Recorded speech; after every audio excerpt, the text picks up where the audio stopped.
भगत सिंह, इस बार न लेना काया भारतवासी की, देशभक्ति के लिए आज भी सजा मिलेगी फांसी की। यदि जनता की बात करोगे तुम गद्दार कहाओगे। बम सम की छोड़ो, भाषण दिया तो पकड़े जाओगे। निकला है कानून नया, चुटकी बजाते बांध जाओगे। न्याय अदालत की मत पूछो, सीधे मुक्ति पाओगे।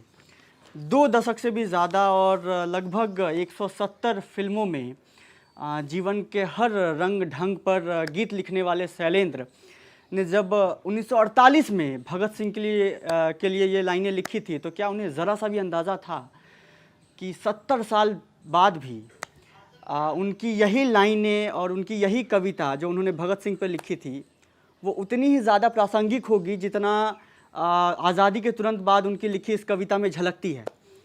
सवाल सिर्फ ये नहीं है कि हम 23 मार्च को याद कर भी रहे हैं या नहीं, सवाल ये भी है कि आखिर हम 23 मार्च को किस रूप में याद कर रहे हैं।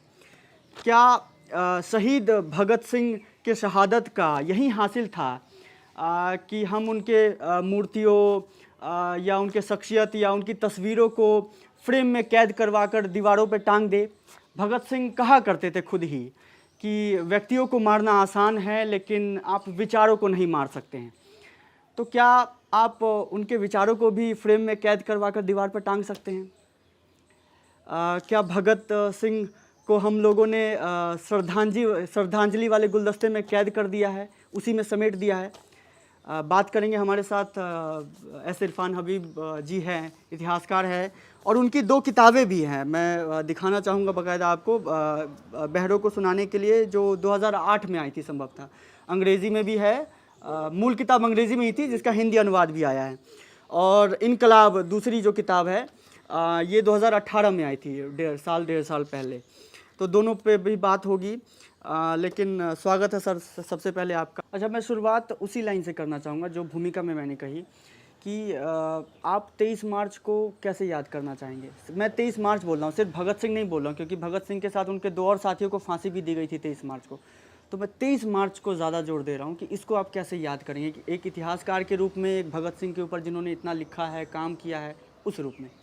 23 मार्च को तो हमें याद सिर्फ भगत सिंह की फांसी को याद नहीं करना चाहिए, या भगत सिंह के साथियों की फांसी को याद नहीं करना चाहिए, बल्कि ये करना चाहिए कि जिस तरह से 3 नौजवानों ने अपनी ज़िंदगी न्यौछावर की मुल्क पर, उस उद्देश्य का हमने क्या किया, उस भारत को बनाने में हमने कहाँ कोताही की, कहाँ कमी रह गई, तो हम अपने आप को हम रिविज़िट करें उन सब उद्देश्यों को। तो 23 मार्च को तो हमें अपने आप को रिकमिट करना चाहिए भगत सिंह के सिद्धांतों से। फूलमाला पहनाकर भूल जाना काफ़ी नहीं है, क्योंकि यही हम एक रिचुअल बन के रह गया है। और वो भगत सिंह के साथ नहीं है, वो गांधी के साथ भी है, वो नेहरू के साथ भी है। लेकिन हमारा जो विश्वास, जो कमिटमेंट भगत सिंह के विचारों से है, हमें उस पर दुख होता है, क्योंकि हम चाहते थे कि भगत सिंह के उस विजन को आगे बढ़ाएं, उन विचारों को आगे बढ़ाएं, अपने जीवन में उतारें, जिनको भगत सिंह ने, एक नौजवान भगत सिंह ने, जिसकी उम्र सिर्फ 23 साल थी, जिसकी एक्टिव पॉलिटिकल ज़िंदगी भी 6-7 साल थी। तो इतनी छोटी सी ज़िंदगी में जिस आदमी ने इतना कुछ हमें दिया और हमने उसकी क्या कदर की, इसको हमें 23 मार्च को याद करना चाहिए।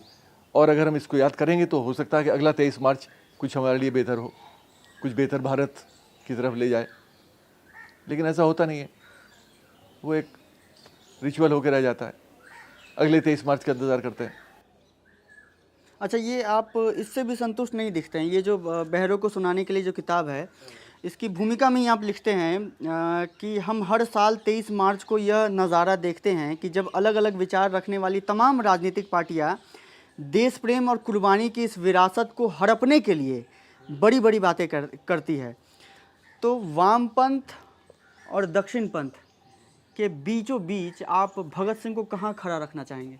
ऐसा है कि मैं वामपंथ का, जहाँ तक सवाल है, वामपंथ, भगत सिंह कोई किसी ऑर्गेनाइज्ड वामपंथ का हिस्सा तो नहीं थे। वो किसी ऑर्गेनाइज्ड कम्युनिस्ट पार्टी के हिस्सा नहीं थे। तो ना उन्होंने, कांग्रेस पार्टी तो 1925 में बन गई थी। भगत सिंह के पास वक्त भी नहीं था कि वो कोई पार्टी ज्वाइन करे, क्योंकि वो भगत सिंह की ज़िंदगी दूसरी तरह की थी। लेकिन भगत सिंह के विचारों का जो बढ़ाव है, जो बहाव है, उस बहाव से आप फैसला कर सकते हैं कि वो दक्षिण पंथ की तरफ जा रहे थे या वामपंथ की तरफ जा रहे थे। तो वो तो क्लियर है, उसमें तो कोई शक नहीं।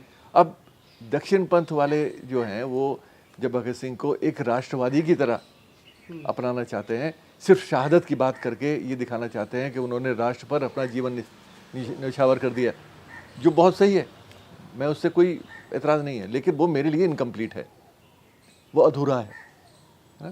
सिर्फ वहीं पर रुक जाना ये कहकर कि भगत सिंह ने जो है अपना जीवन निछावर कर दिया और वो एक बड़े राष्ट्रवादी थे।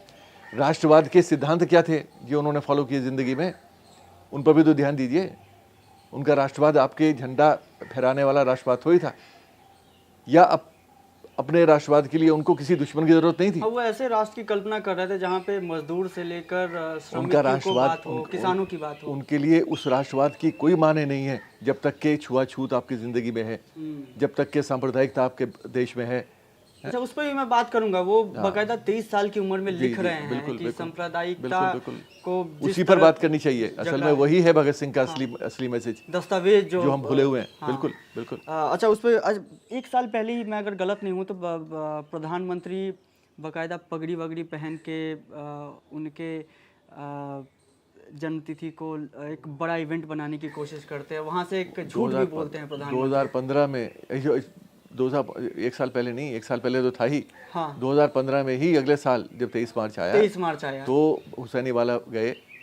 उसमें मैंने एक बड़ा प्रोग्राम जी के साथ और चैनल के साथ किया, और लाइव था वो वहाँ थे और हमने चैनल में सब चलता रहा। उसमें ये हमने यही कहने की कोशिश किया कि भाई बहुत अच्छी बात है प्रधानमंत्री वहाँ गए और उसको याद करने की कोशिश की, लेकिन कोशिश ये भी कीजिए कि भगत सिंह ने अपना जीवन किन सिद्धांतों के लिए निछावर किया।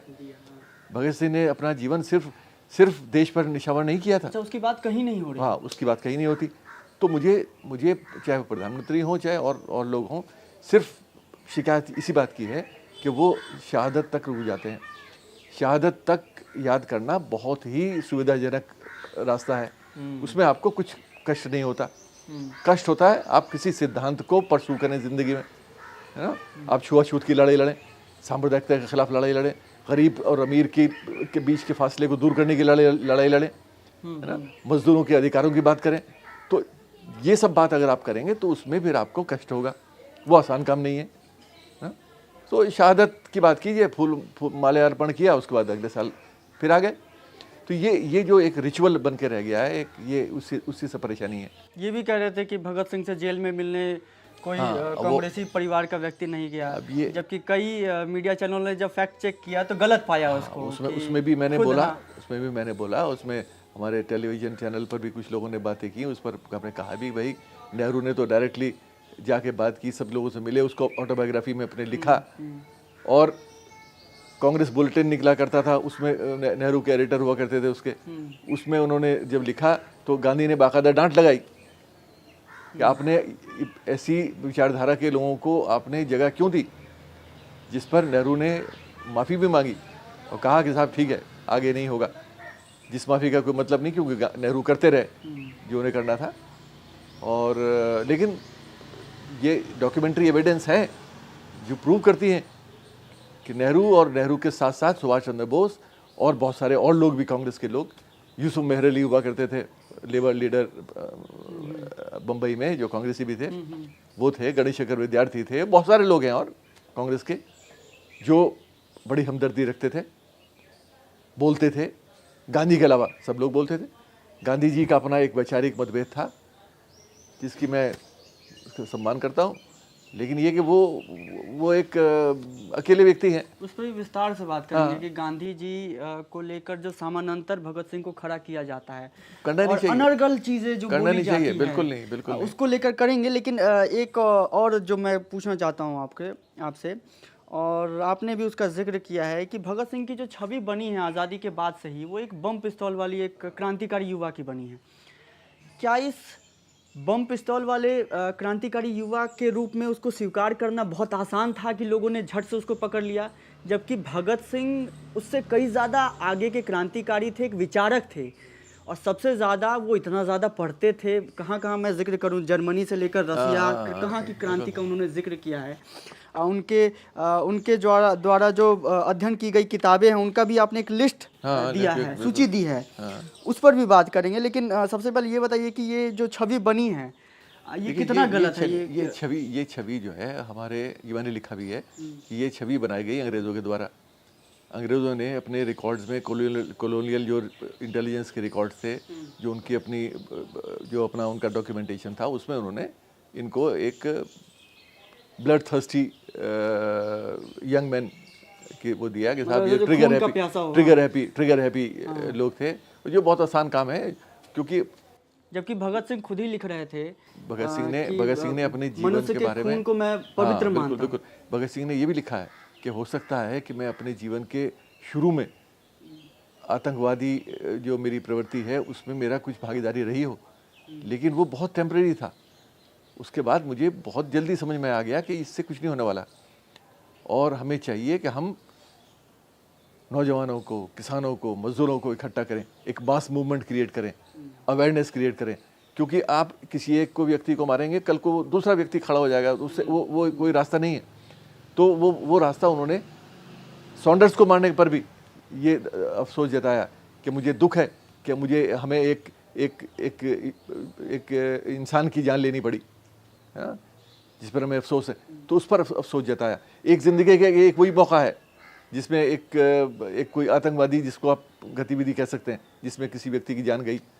बाकी जो जीवन है उसमें सिवाय आम जनता की बात के, सिवाय संगठन के, भगत सिंह ने कुछ नहीं कहा और न कुछ लिखा उसकी सपोर्ट में।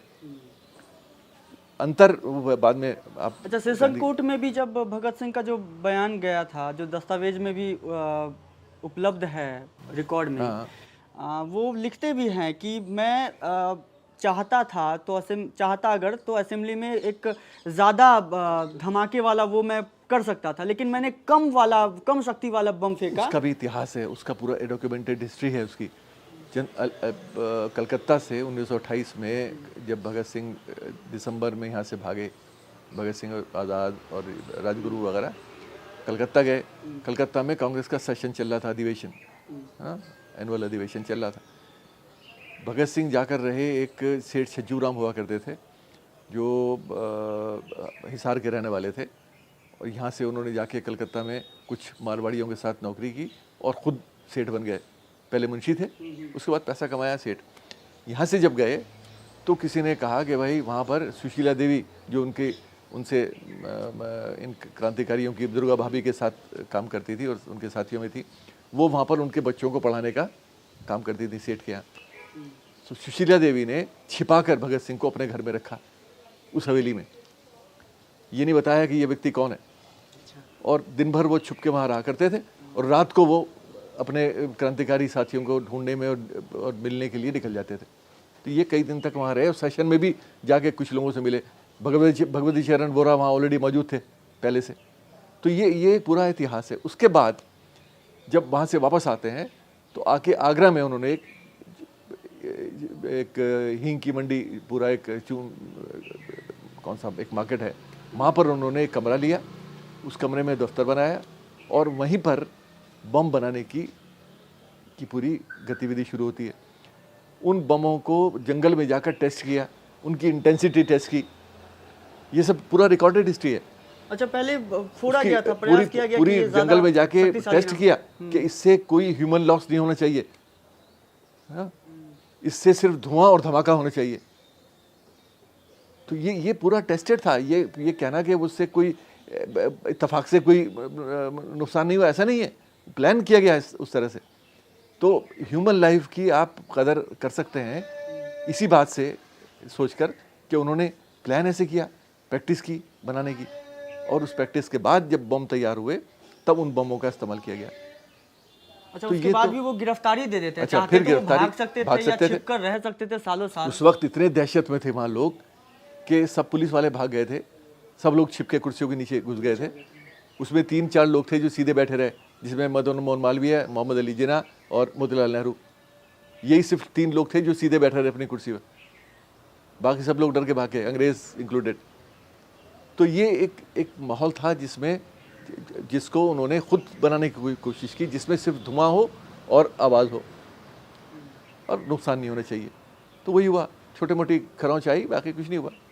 अच्छा, वो जो आप बोल रहे हैं कि वो चाहते नहीं थे कि किस तरीके से ज़्यादा नुकसान हो किसी को, वो सिर्फ चाहते थे कि उनकी बात सुनी जाए। इसलिए वो जो असेंबली में पर्चा भी फेंकते हैं बम फेंकने के बाद, तो उसमें वो लिखा रहता है कि बहरों को सुनाने के लिए तेज आवाज़ की जरूरत होती है, जो कि एक फ्रांसीसी वालियां का भी वो बताते भी हैं, किसी लेख में भी लिखते हैं वो, बिल्कुल कि उससे प्रभावित था। उसके बारे में ज़रा बताइए कि फ्रांसीसी नहीं, वालियां जो फ्रांसीसी क्रांतिकारी है, उसने भी परेशान होकर अपनी बात को उठाने के लिए फ्रेंच सरकार के सामने, जब उसकी बात नहीं सुनी गई, जिस बात की वो लड़ाई लड़ रहा था वो व्यक्ति, तो उसने इसी तरह के बम का इस्तेमाल किया था, जिसने सिर्फ धुआं और आवाज़ उठाई और यही कहा, ये वर्ड भी उनसे लिया, to make the deaf hear, ditto वहीं से लिया। हाँ, बहरों को सुनाने के लिए, क्योंकि भगत सिंह तो पढ़ते बहुत है ना, तो उसी से जो अच्छा फिर इस किताब का भी टाइटल वही है। हाँ, ये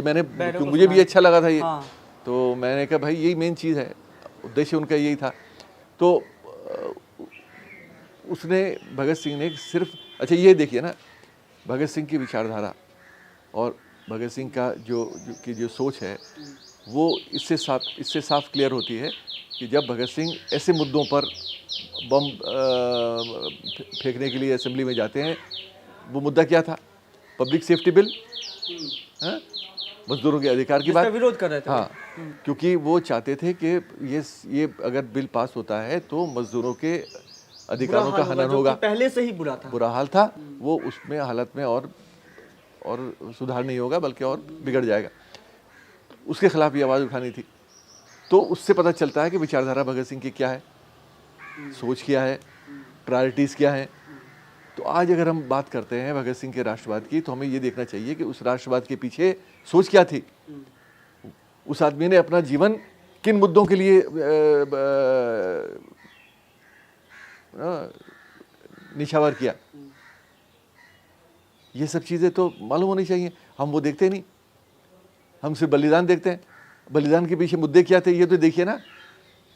और वो हिंसा भी अगर कहे, जो कि भगत सिंह कई मामलों में उसको स्पष्ट कर चुके हैं कि वो हिंसा नहीं कह सकते हैं। हाँ। कि वो कर भी, जब वो बम या पिस्तौल उठा भी रहे थे, तो वो परिस्थितियां वैसी रही थी। बिल्कुल 6 जून का मैं इसको कोट करना चाहूँगा, 6 आपकी किताब में ही दर्ज है ये। 6 जून के अपने बयान में ही भगत सिंह कहते हैं कि क्रांति के अर्थ को वो साफ करते हैं कि क्रांति बम और पिस्तौल की संस्कृति नहीं है। क्रांति से हमारा मतलब मौजूदा हालात को अमूलचूल बदल डालना है, जो साफ साफ अन्याय पर आधारित है, जो कि साफ दर्शा देता है कि वो हिंसा का भी समर्थन नहीं करते। अगर वो उन्होंने किया भी तो उसके लिए परिस्थितियां अलग रही थी।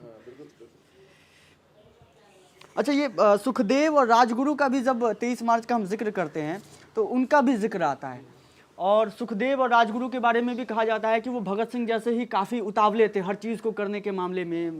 जैसे सैंडर्स की जो हत्या हुई थी, उसमें भी क्रांतिकारी आगे थे और तमाम तरीके से प्लान बना रहे थे। उसके बारे में ज़रा बताइए कि कैसे इनके संबंध थे, सुखदेव राजगुरु से कैसे वो पत्र लिखा करते थे, और कैसे इन दोनों के बीच लगातार सुखदेव और भगत सिंह के जो संबंध हैं, उनके बारे में तो काफ़ी कुछ लिखा गया है। और उसमें अक्सर ये लोग कहते हैं कि भगत सिंह और सुखदेव में थोड़ा कंपटीशन भी था आपस में, और असेंबली बम फेंकने के मामले में भी काफ़ी डिबेट उनकी हुई, मीटिंग्स होती थी कौन जाएगा बम फेंकने। तो उसमें हमारे भगवती चरण वोरा वगैरह और जो लोग थे, उन्होंने सब ने कहा था कि भाई भगत सिंह हमारा एक बहुत ही वैल्यूएबल साथी है, उसको खोना हम लोगों के लिए बहुत कोई फ़ायदे का काम नहीं होगा। हाँ, तो भगत सिंह को वो भेजना नहीं चाहते थे शुरू में। बाद में सुखदेव ने आकर जब मुलाकात हुई तो सुखदेव ने कहा कि तुम बुज़दिल हो, तुमने अपने आप को अलग कर लिया, तुम्हें जाना चाहिए था, ये वो ऐसे, और तुम मोह माया में लिप्त हो। कुछ और भी कमेंट ऐसे घटिया किस्म के किए थे। हाँ। तो जो वो मैं नहीं बताना चाहता हूँ। तो वो उसके बाद भगत सिंह ने फैसला किया कि नहीं, मैं ही जाऊँगा। सुखदेव ने बाद में कहा ये कि मैं ये इसलिए चाहता हूँ क्योंकि भगत सिंह हम सब लोगों में सबसे आर्टिकुलेट है। भगत सिंह उन लोगों में है जो सबसे ज़्यादा पढ़ा लिखा है, जो हमारी बात को बहुत इफ़ेक्टिवली पहुँचा सकता है, जो बात सही भी थी, क्योंकि वो एक कोर्ट का एक प्लेटफॉर्म था जिसको वो इस्तेमाल करना चाहते थे, जिसका इस्तेमाल भगत सिंह ने किया बड़ी इफ़ेक्टिवली अपनी बात को दुनिया तक पहुँचाने में, कोर्ट में आगे बोलना, स्टेटमेंट्स देना। तो ये सब चीज़ें भगत सिंह से बेहतर कोई नहीं कर सकता था, और भगत सिंह से ज़्यादा कोई किसी में समझ भी नहीं थी उस समय। इन तीनों में तो थी नहीं, सबसे ज़्यादा भगत सिंह में थी। और सुखदेव के परिवार में एक लोग शिकायत करते हैं, मुझसे भी भगत सिंह के भाई हुआ करते थे, तब तो उनकी डेथ हो गई, छोटे भाई। उन्होंने मुझसे डायरेक्टली कहा कि साहब भाई साहब ये बात 1982 की है, 83 की है, नहीं बल्कि 8 से पहले 79, कि भाई साहब के बारे में कुछ नहीं लिखा जाता है, आप सब लोग भगत सिंह के बारे में लिखते हैं। ये शिकायत उन्होंने किया। तो जिस पर मैंने यही कहा कि नहीं, उनका अपना अपना सबका रोल है, और सुखदेव की जो सेक्रीफाइस है उसको आप नज़रअंदाज नहीं कर सकते। उतनी ही कीमती है जितनी भगत सिंह की है, राजगुरु की भी है। लेकिन भगत सिंह एक विचारक थे, हाँ? और इन सब तीनों में सबसे बड़े विचारक वो थे। उन्होंने एक विरासत, किताबों की विरासत छोड़ी, हाँ? जिसको हम पढ़ सकते हैं। बहुत सारे आर्टिकल्स, स्टेटमेंट्स छोड़े। एक पत्रकार के रूप में बहुत कुछ लिखा जो और उन्होंने नहीं लिखा। तो वो भी उस व्यक्ति ने इतना कुछ लिख के हमारे लिए छोड़ा है, जिसको हम पढ़ के आज भगत सिंह को समझने में सक्षम हैं। और हम कह सकते हैं कि भगत सिंह का भारत क्या था, किस तरह का भारत चाहते थे। ये हम राजगुरु से भी नहीं पाते हैं और न सुखदेव से पाते हैं उतना। तो ये लोग बहादुर थे, देशभक्त थे, देश प्रेमी थे, लेकिन ये उस लेवल के विचारक नहीं थे जिस लेवल के विचारक भगत सिंह थे। तो ये फ़र्क है तीनों में। अच्छा, एक और घटना का जिक्र मैं करना चाहूँगा। लॉर्ड इरविन के ट्रेन को उड़ाने की कोशिश की गई थी, जिस पर गांधी ने आपत्ति दर्ज की, और उन्होंने लिखा कि बम की संस्कृति नाम से एक लेख लिखा शीर्षक से। हाँ, अंग्रेज़ी में था वो, और जिसका फिर पलटवार करते हुए, मतलब जवाबी में, भगवती चरण वोहरा ने फिर से लिखा बम का दर्शन, जिस पर भगत सिंह की भी भूमिका रही थी। इसके बारे में ज़रा बताइए कि बम की संस्कृति से गांधी जी क्या कहना चाह रहे थे, क्या विरोध कर रहे थे, और उसके जवाब में जब बम का दर्शन लिखा गया तो उसमें उन्होंने जवाब में क्या कहा? ऐसा है कि कल्ट ऑफ द बॉम्ब जब गांधी ने लिखा, तो गांधी जी का तो अपना एक हिंसा और अहिंसा को लेके उनके अपने फिक्स्ड विचार थे। और जो व्यक्ति अपने पूरे आंदोलन को, नॉन कोऑपरेशन मूवमेंट को चौरी चौरा के बाद ख़त्म कर सकता है, जो इतना बड़ा आंदोलन शुरू हुआ, बाद बहुत सारे क्रांतिकारी ये सब लोग उसी से मायूस होकर अलग हुए। क्योंकि भगत सिंह तो गांधीयन मूवमेंट का हिस्सा थे, सारे नौजवान उसी में थे, चंद्रशेखर आज़ाद उसी में थे। तो ये सब लोग मायूस होकर चौरी चौरा के बाद अलग हुए। अब तो जो व्यक्ति अपने आंदोलन को ख़त्म कर सकता है हिंसा को लेकर, तो उससे आप कुछ और ज़्यादा उम्मीद नहीं कर सकते। उस आदमी का अपने एक फिक्स्ड विचार थे, आप उससे एग्री करें ना करें। मैं भी एग्री नहीं करता हूँ, क्योंकि हिंसा का अपना एक रोल है, अहिंसा का अपना है।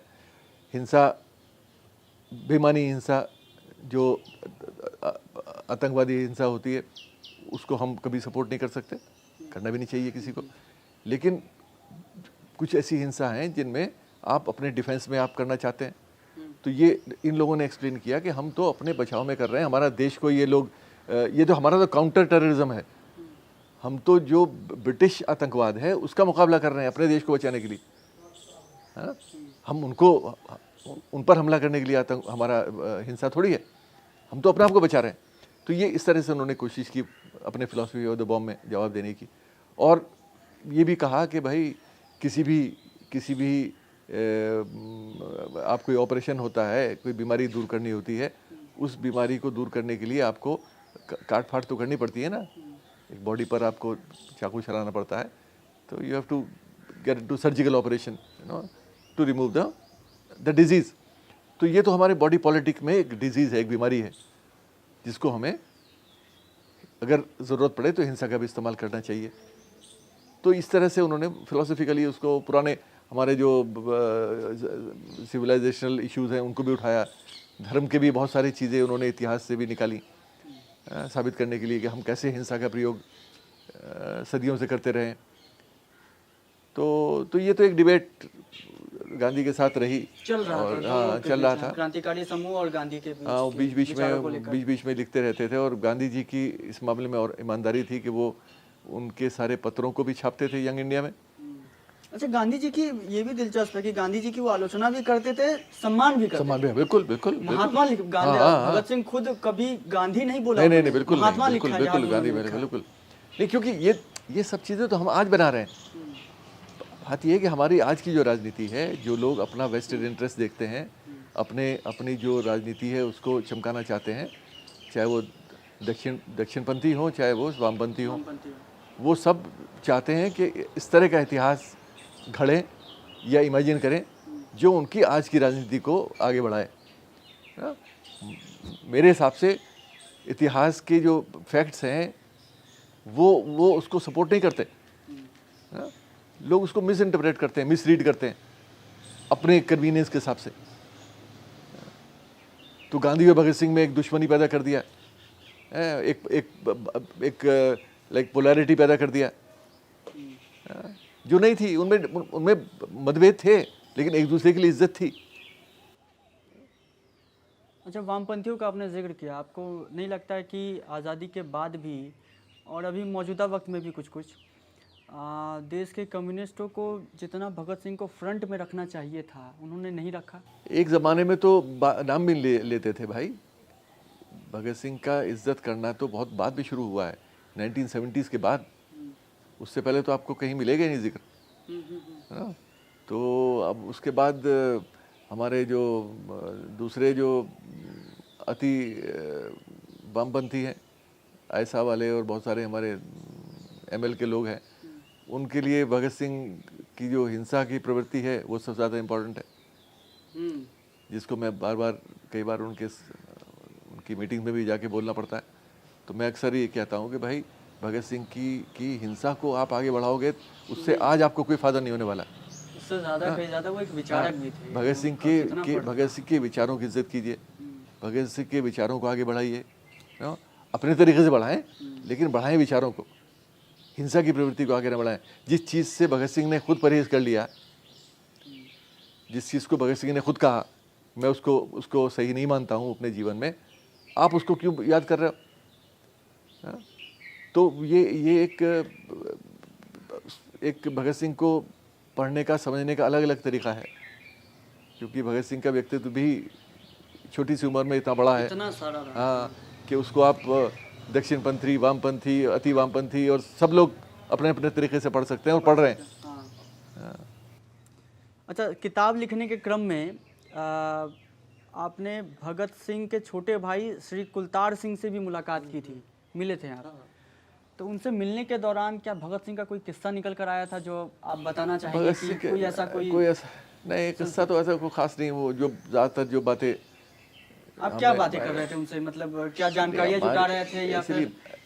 मेरे लिए मिलना तो सिर्फ एक होता है ना, जो तीर्थ के हिसाब से होता है, कि आप ऐसे व्यक्ति से मिल रहे हैं जिसका संबंध उस व्यक्ति से है, जिसका संबंध एक ऐसे व्यक्ति से है जो हमारे लिए सबसे ज़्यादा महत्वपूर्ण है मेरे जीवन में, कम से कम। क्योंकि वो जब से मेरे भगत सिंह से जुड़ा हूँ 77 से आज तक, बहुत सारे और काम किए, लेकिन भगत सिंह का से जो प्रेम है वो अपनी जगह कायम है। तो इसलिए कुलतार सिंह से मिलने में यही एक बहुत बड़ा सम्मान था कि आप ऐसे व्यक्ति से मिल रहे हैं जो भगत सिंह जैसे महान क्रांतिकारी का छोटा भाई है। अच्छा, दूसरा उस परिवार का हिस्सा है। उस परिवार के और बहुत सारे लोगों से मिलता हूँ मैं, हाँ, जैसे हमारे जनरल शिवनानंद सिंह हैं जो हमारे दोस्त भी हैं, जो भगत सिंह के क्या भतीजे हैं। हाँ, इसी तरह से जगमोहन सिंह हैं, वो भतीजे हैं। अमर कौर उनके भांजे हैं, भगत सिंह की बहन के बेटे हैं। उनके संपादन में तो हाँ, उन्होंने कई कुछ लिखी हैं। हाँ, तो ये सब लोग हैं जो जिनका संबंध भगत सिंह के परिवार से है। और जब मेरी किताब अंग्रेज़ी वाली to make the day fair release हुई थी तीन मूर्ति में, तो मैंने जगमोहन सिंह को बुलाया था पंजाब से। हाँ, उनके साथ उसको रिलीज़ कराया। तो हम तो एक इज्जत उस परिवार के लिए है, और इसलिए है क्योंकि वो भगत सिंह के परिवार से जुड़े हैं। तो वही वही चीज़ कुलतार सिंह के साथ मिलके हुई। कुलबीर सिंह उनके दूसरे भाई, उनसे भी मुलाकात हुई, फरीदाबाद में रहा करते थे। तो ये सब लोग तो मैंने तो 70s में काम शुरू किया था ना, उस वक्त तो सब लोग ये जिंदा थे। और कॉमरेड रामचंद्र से मुलाकात हुआ करती थी रोज़ाना तीन मूर्ति में। और उस वक्त मैं कई बार कहता हूँ कि ना ये फ़ोन होते थे ना कैमरे होते थे, तो हमने कोई ना रिकॉर्ड किया ना फ़ोटो लिए। हम तीन मूर्ति से बस चला करती थी लाल किले के लिए, उसमें बैठ के साथ आया करते थे। वो दरियागंज में रहते थे और कई बार चाय पीने के लिए घर ले जाते थे। वो भगत सिंह के नौजवान भारत सभा के अध्यक्ष थे। और बहुत सी कहानियाँ। अच्छा, आप जब मिल रहे थे उनसे, उनको भी ऑब्जर्व कर रहे थे, उनसे बातें कर रहे थे, तो वहाँ से भी जो चीज़ें निकली, आपने किताब को शक्ल देने की उन लोगों की जीवन, उन लोगों की जो बातें थी वो मतलब उनसे बात करके लगता था कि वो आप एक पूरा इतिहास का पन्ना फिर से पलट रहे हैं। हाँ। क्योंकि वो एक लाइव हिस्ट्री है, चलती फिरती हिस्ट्री। क्योंकि हम जो पढ़ते हैं वो तो एक उसका एक अपना महत्व है। ये वो लोग हैं जो आपके साथ वॉक करते हुए बात कर रहे हैं, जो हर चीज़ इतिहास है। तो उसमें उस उम्र में उनकी उम्र उस वक्त भी करीब 80 के आसपास थी, तो बहुत सी चीज़ें भूल जाते थे। लेकिन ये कि काफ़ी चीज़ें बहुत ही अलर्ट थे वो। मतलब उस वक्त किताब मेरे पास है जो उस वक्त वो लिख रहे थे, नौजवान भारत सभा पर उन्होंने किताब लिखी, जिसमें बहुत सारी चीज़ें ऐसी हैं जो वो भूल गए, फैक्ट्स थोड़े गलत हैं। लेकिन ये कि वो बहुत सुंदर इतिहास है नौजवान भारत सभा का, जिससे वो जुड़े रहे एक नौजवान के हैसियत से। तो ये सब शिव वर्मा जो हमारे कानपुर में थे, उनसे मुलाकात हुई इन दोनों में। जयदेव कपूर, ये सब लोग जिंदा थे। हाँ, अब हालांकि नहीं है वो। अब तो कोई भी नहीं है। हाँ। तो एक भी नहीं है। अब तो दूसरी जनरेशन है, उनके बच्चे हैं, तो उनसे तो कोई कुछ मिलने वाला नहीं है। अच्छा, ये आपने बॉलीवुड में जितनी भी फिल्में बनी हैं भगत सिंह को लेकर, भगत सिंह पर, देखी है आपने? सिर्फ एक देखी है। कौन सी? ये लेजेंड ऑफ भगत सिंह। कैसी लगी आपको? उसकी अगर समीक्षा एक इतिहासकार के रूप में अगर आप उसकी समीक्षा करें। वो फिल्म, क्योंकि मैंने और फिल्में नहीं देखी हैं एक शहीद के अलावा, जो पुरानी शहीद थी, जो एक टिपिकल बॉलीवुड फिल्म थी। ये फिल्म भगत सिंह की ज़िंदगी और भगत सिंह के और कॉमरेड्स की ज़िंदगी के काफ़ी नज़दीक है। Legend of Bhagat Singh. हाँ, उसमें कोशिश की गई है, क्योंकि प्योरली रियल फिल्म तो बन नहीं सकती, नहीं उतारा, क्योंकि वो क्योंकि ये एक कमर्शियल प्रोजेक्ट है। उसको आप उतनी गुंजाइश आपको देनी पड़ेगी कि थोड़ा सा मनोरंजक भी हो कि उसमें एक वो लड़की उसमें आ गई भगत सिंह की शादी के लिए, उन्होंने जो माँ बाप ने चूज़ की थी, ये भी एक उसमें दिखाई है, जो फैक्ट नहीं है। लेकिन पहले घर से निकल गए, पहले घर से निकल गए, चली शादी की घर में, घर से निकल गए, कानपुर चले गए। कानपुर में गणेश शेखर विद्यार्थी के प्रताप में काम करते रहे। और उसके बाद वहाँ चंद्रशेखर आज़ाद से मुलाकात हुई, वहाँ पर और शिव वर्मा से हुई, वहाँ पे और HRA राम प्रसाद बिस्मिल से हुई, है ना, जो यूपी के हिंदुस्तान रिपब्लिकन एसोसिएशन के लोग थे, तो उन सब से मिले। और वहाँ पर हसरत मोहानी से मुलाकात हुई। हसरत मोहानी जो लेबर लीडर थे, कवि थे, उर्दू के बहुत बड़े फेमस, जो भगत सिंह के पिताजी सरदार किशन सिंह के दोस्त भी थे। तो जब उनको पता चला कि भगत सिंह कानपुर में है, तो हसरत मोहानी के कहने पर, रिक्वेस्ट करने पर भगत सिंह तैयार हुए वापस घर जाने के लिए। तो ये एक पूरा एपिसोड है जो यशपाल ने लिखा है और लोगों ने भी लिखा है कि जाके वो घर जाके दादी की सेवा करते हैं, दादी की सेवा करते हैं वो। और उन्होंने फिर जाके बताया कि आप मुझे शादी क्यों करना चाहते हैं। मैं तो अपने घर में देख रहा हूँ कि मेरी चाची मेरे घर में रह रही हैं, अजीत सिंह की बीवी, वो विधवा हैं। वो लिखते भी है बाद में कि मेरा पूरा जीवन जो है वो क्रांति को समर्पित है। नहीं, और मिसाल देते हैं, स्वर्ण सिंह मेरे चचा थे, उनकी यंग एज में जेल में डेथ हो गई ट्यूबरकुलोसिस से, उनकी बीवी चाची मेरी यहाँ पे बैठी हैं। हाँ, तो मैं तो उसी रास्ते पे चल रहा हूँ, तो एक विधवा को और क्यों बढ़ाना चाहते हैं घर में। हाँ, तो मेरा प्रेम तो देश से है, देश को समर्पित है। तो ये सब आर्ग्यूमेंट वो करते हैं, और उसके बाद फिर जाहिर है कि चैप्टर ही क्लोज हो जाता है। अच्छा, सिनेमा का जिक्र कर रहा था मैं, और सिनेमाई अनुभव की आप बात करते हुए किताब में लिखते भी हैं कि थोड़े से खासे नाराज़ आप दिखते हैं इसको लेकर कि जिस तरीके से पर्दे पे उतारा जाना चाहिए था। आप दो नामों का जिक्र करते हैं। एक है अशफाक उल्लाह खान, जिनका काकोरी के कांड में अहम योगदान था, भूमिका थी। और दूसरा नाम आप लेते हैं जस्टिस आगा हैदर। हाँ, जो लाहौर षड्यंत्र केस के बाद वो इस्तीफा दे देते हैं, अपना हट जाते हैं उस केस से। तो वो कहते हैं कि इनकी भूमिका का कहीं पे भी जिक्र नहीं मिलता, किसी भी उसमें भी। ये तो मैं आपकी किताब से आप मुझे भी पता लगा, ये सिनेमा तो छोड़िए, किताब में भी जल्दी नहीं मिलता है कहीं पर कि अशफाक उल्लाह खान का काकोरी कांड में जितनी अहम भूमिका थी उसका जिक्र हो, लंबा चौड़ा जिक्र हो। या फिर जस्टिस आगा हैदर, जो मुझे पहली बार पता लगा आपकी बहुत किताब लोग नहीं जानते, बहुत लोग नहीं जानते। जो लाहौर षड्यंत्र केस के बाद जो वो इस्तीफा दे देते हैं नैतिकता के आधार पे कि अब मुझे नहीं रहना है इसकी। जस्टिस आगा हैदर, अशफाक उल्लाह खान का जहाँ तक सवाल है वो तो फिर भी कहीं ना कहीं जिक्र आपको मिल जाएगा। काकोरी केस का जब जिक्र आता है तो राम प्रसाद बिस्मिल के साथ जिक्र होता है। वो तो जस्टिस आगा हैदर जो जस्टिस कोल्ड स्ट्रीम के साथ इस पैनल के जो पैनल था, जूरी, उसका हिस्सा थे। उन्होंने इस्तीफा दिया। क्यों? इसलिए इस्तीफा दिया कि जब ये लोग लाए जाते थे अदालत में तो इनके ऊपर एक जो आम क्रिमिनल होता है उसकी तरह बिहेव करते थे, हथकड़ी लगा के, और मारपीट भी होती थी अदालत में। तो इस पर उन्होंने कहा कि भाई ये तो पॉलिटिकल प्रिजनर है, आप कैसे कर सकते हो? तो ही ऑब्जेक्टेड, और उसके बाद उन्होंने अपना ऑब्जेक्शन रजिस्टर किया, प्रोटेस्ट, कि भाई मैं ऐसे उसका हिस्सा नहीं होना चाहता हूँ, और उनको हटा दिया। अच्छा, वो हमारे परिवार के एक्सटेंडेड फैमिली के हिस्सा थे, सहारनपुर के रहने वाले थे। उनका परिवार अभी भी, उनके परिवार के कुछ लोग जिंदा हैं। और मुझसे कुछ लोगों ने कहा भी कि वहाँ चल के मैं मिल चुका हूँ कई बार।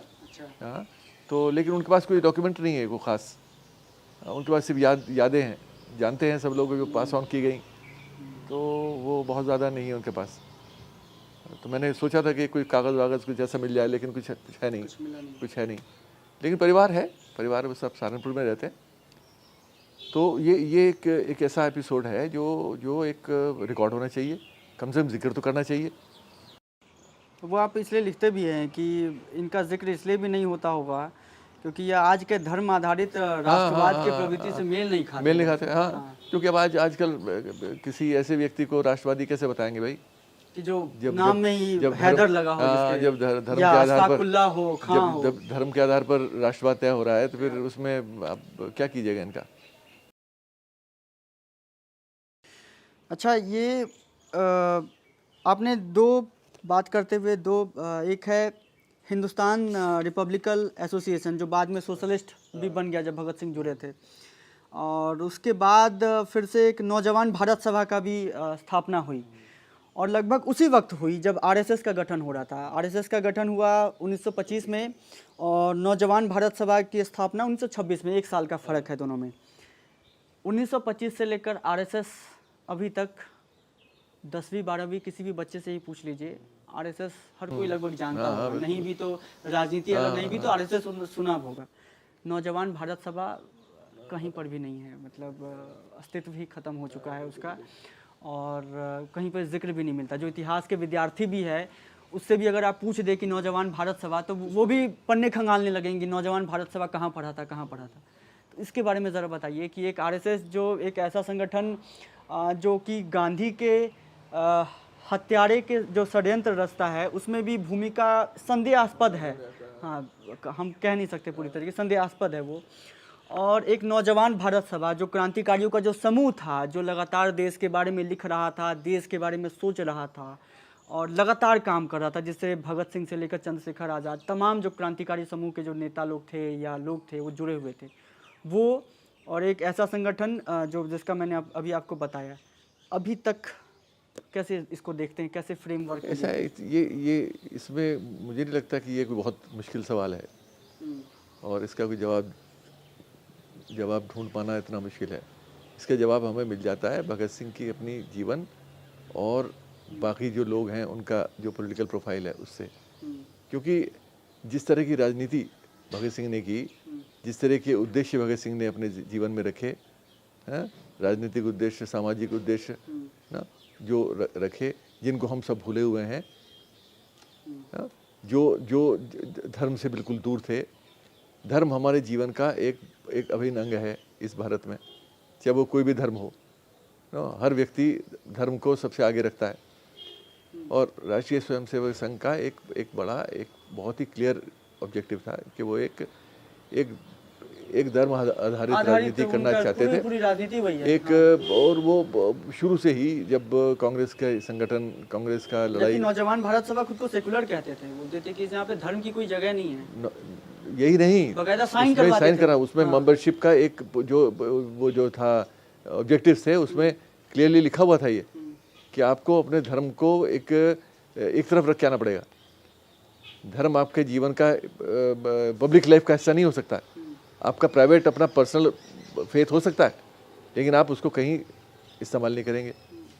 तो ये सब चीज़ें जब आप कहेंगे तो उसमें कोई पॉपुलैरिटी या कोई कंपटीशन तो किसी से हो ही नहीं सकता उससे जो धर्म की राजनीति करना चाहता है। तो हमारे मुल्क में आज भी धर्म सबसे सर्वोपरि है। मतलब मैं वही पूछना चाह रहा था आपसे कि एक धर्म के आधार पे भी जो संगठन बना वो फल फूल रहा है, अभी तक फल फूल रहा है। ऐसा है कि जो खुद को सेकुलर कहता था कि हम किसी धर्म को नहीं मानते हैं, आप धर्म को छोड़ के आइए, उसके बाद इस संगठन में आइए। वो ऐसा है कि 1925 से लेके उस समय अंग्रेज़ों के ज़माने में भी जब भारत आज़ाद नहीं हुआ था, आपको ये, आप अगर इतिहास पढ़ें उस समय का, आपको ये देखना पड़ेगा कि हमारे देश के कांग्रेस के लीडर उस समय के, सरदार पटेल, जवाहरलाल नेहरू, महात्मा गांधी, मौलाना आज़ाद और सुभाष चंद्र बोस, ये जितने लोग थे, इन लोगों को 2 स्तर पर लड़ाई लड़नी पड़ती थी।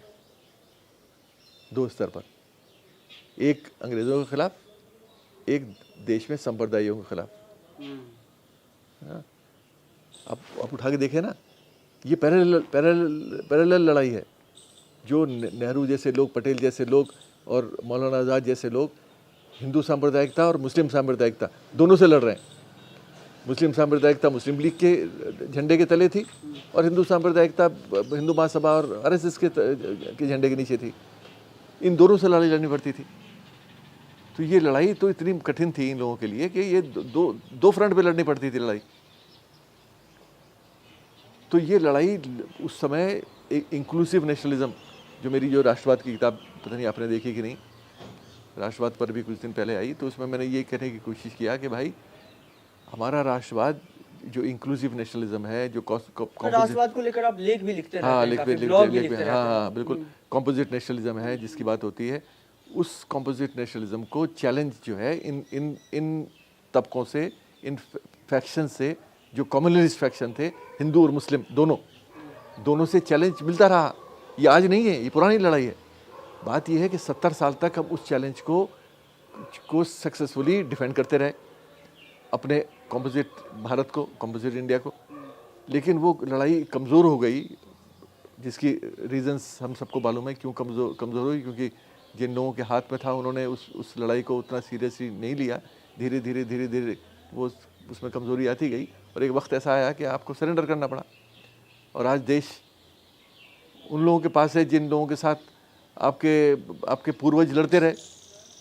पूर्वज मतलब राजनीतिक पूर्वज, गांधी, पटेल, नेहरू, आज़ाद, ये सब लोग, भगत सिंह इंक्लूडेड, सुभाष चंद्र बोस इंक्लूडेड। तो ये सब लोग जिस लड़ाई को लड़ते रहे, उस लड़ाई को हमने हार लिया, हम हार गए आज। तो ये एक, इसमें नौजवान भारत सभा का तो कहीं कोई वजूद ही नहीं है, क्योंकि नौजवान भारत सभा जिन उद्देश्यों के लिए बनी थी, उन उद्देश्यों का आज़ादी के बाद ही मेरे हिसाब से खत्म हो गई। हाँ बिल्कुल, आज़ादी से पहले ही खत्म हो गई थी। हाँ, तो उन उद्देश्यों का मतलब ही नहीं रहा है आज के ज़माने में। उनको कोई सीरियसली लेता ही नहीं, ना इकोनॉमिक उद्देश्य है, ना पॉलिटिकल, ना सोशल, वो सब मार्जिनल है।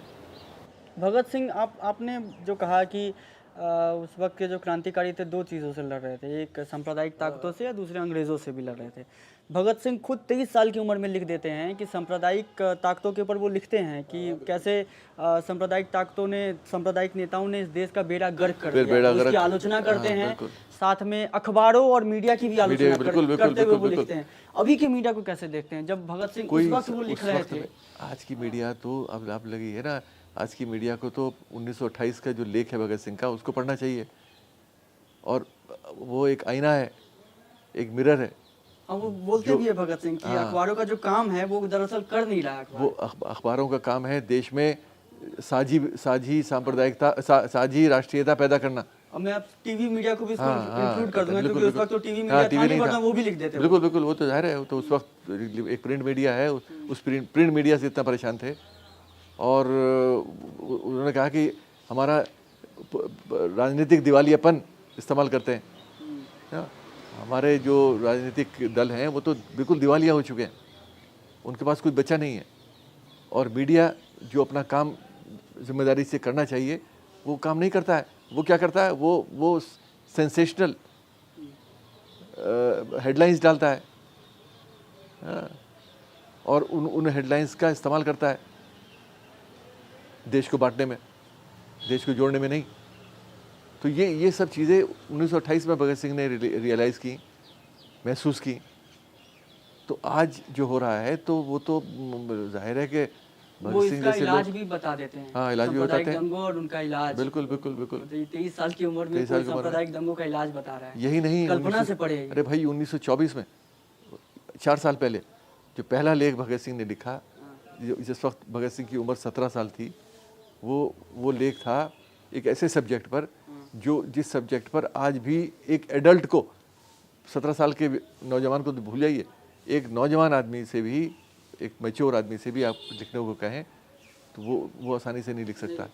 यूनिवर्सल ब्रदरहुड, हाँ, उसका भी जिक्र, विश्व बंधुता हिंदी में जिसको, उस पर, हाँ, उस पर लेख लिखा 1924 में, जो हिंदी में मतवाला एक अखबार निकलता था कलकत्ता से, 2 पार्ट में छपा,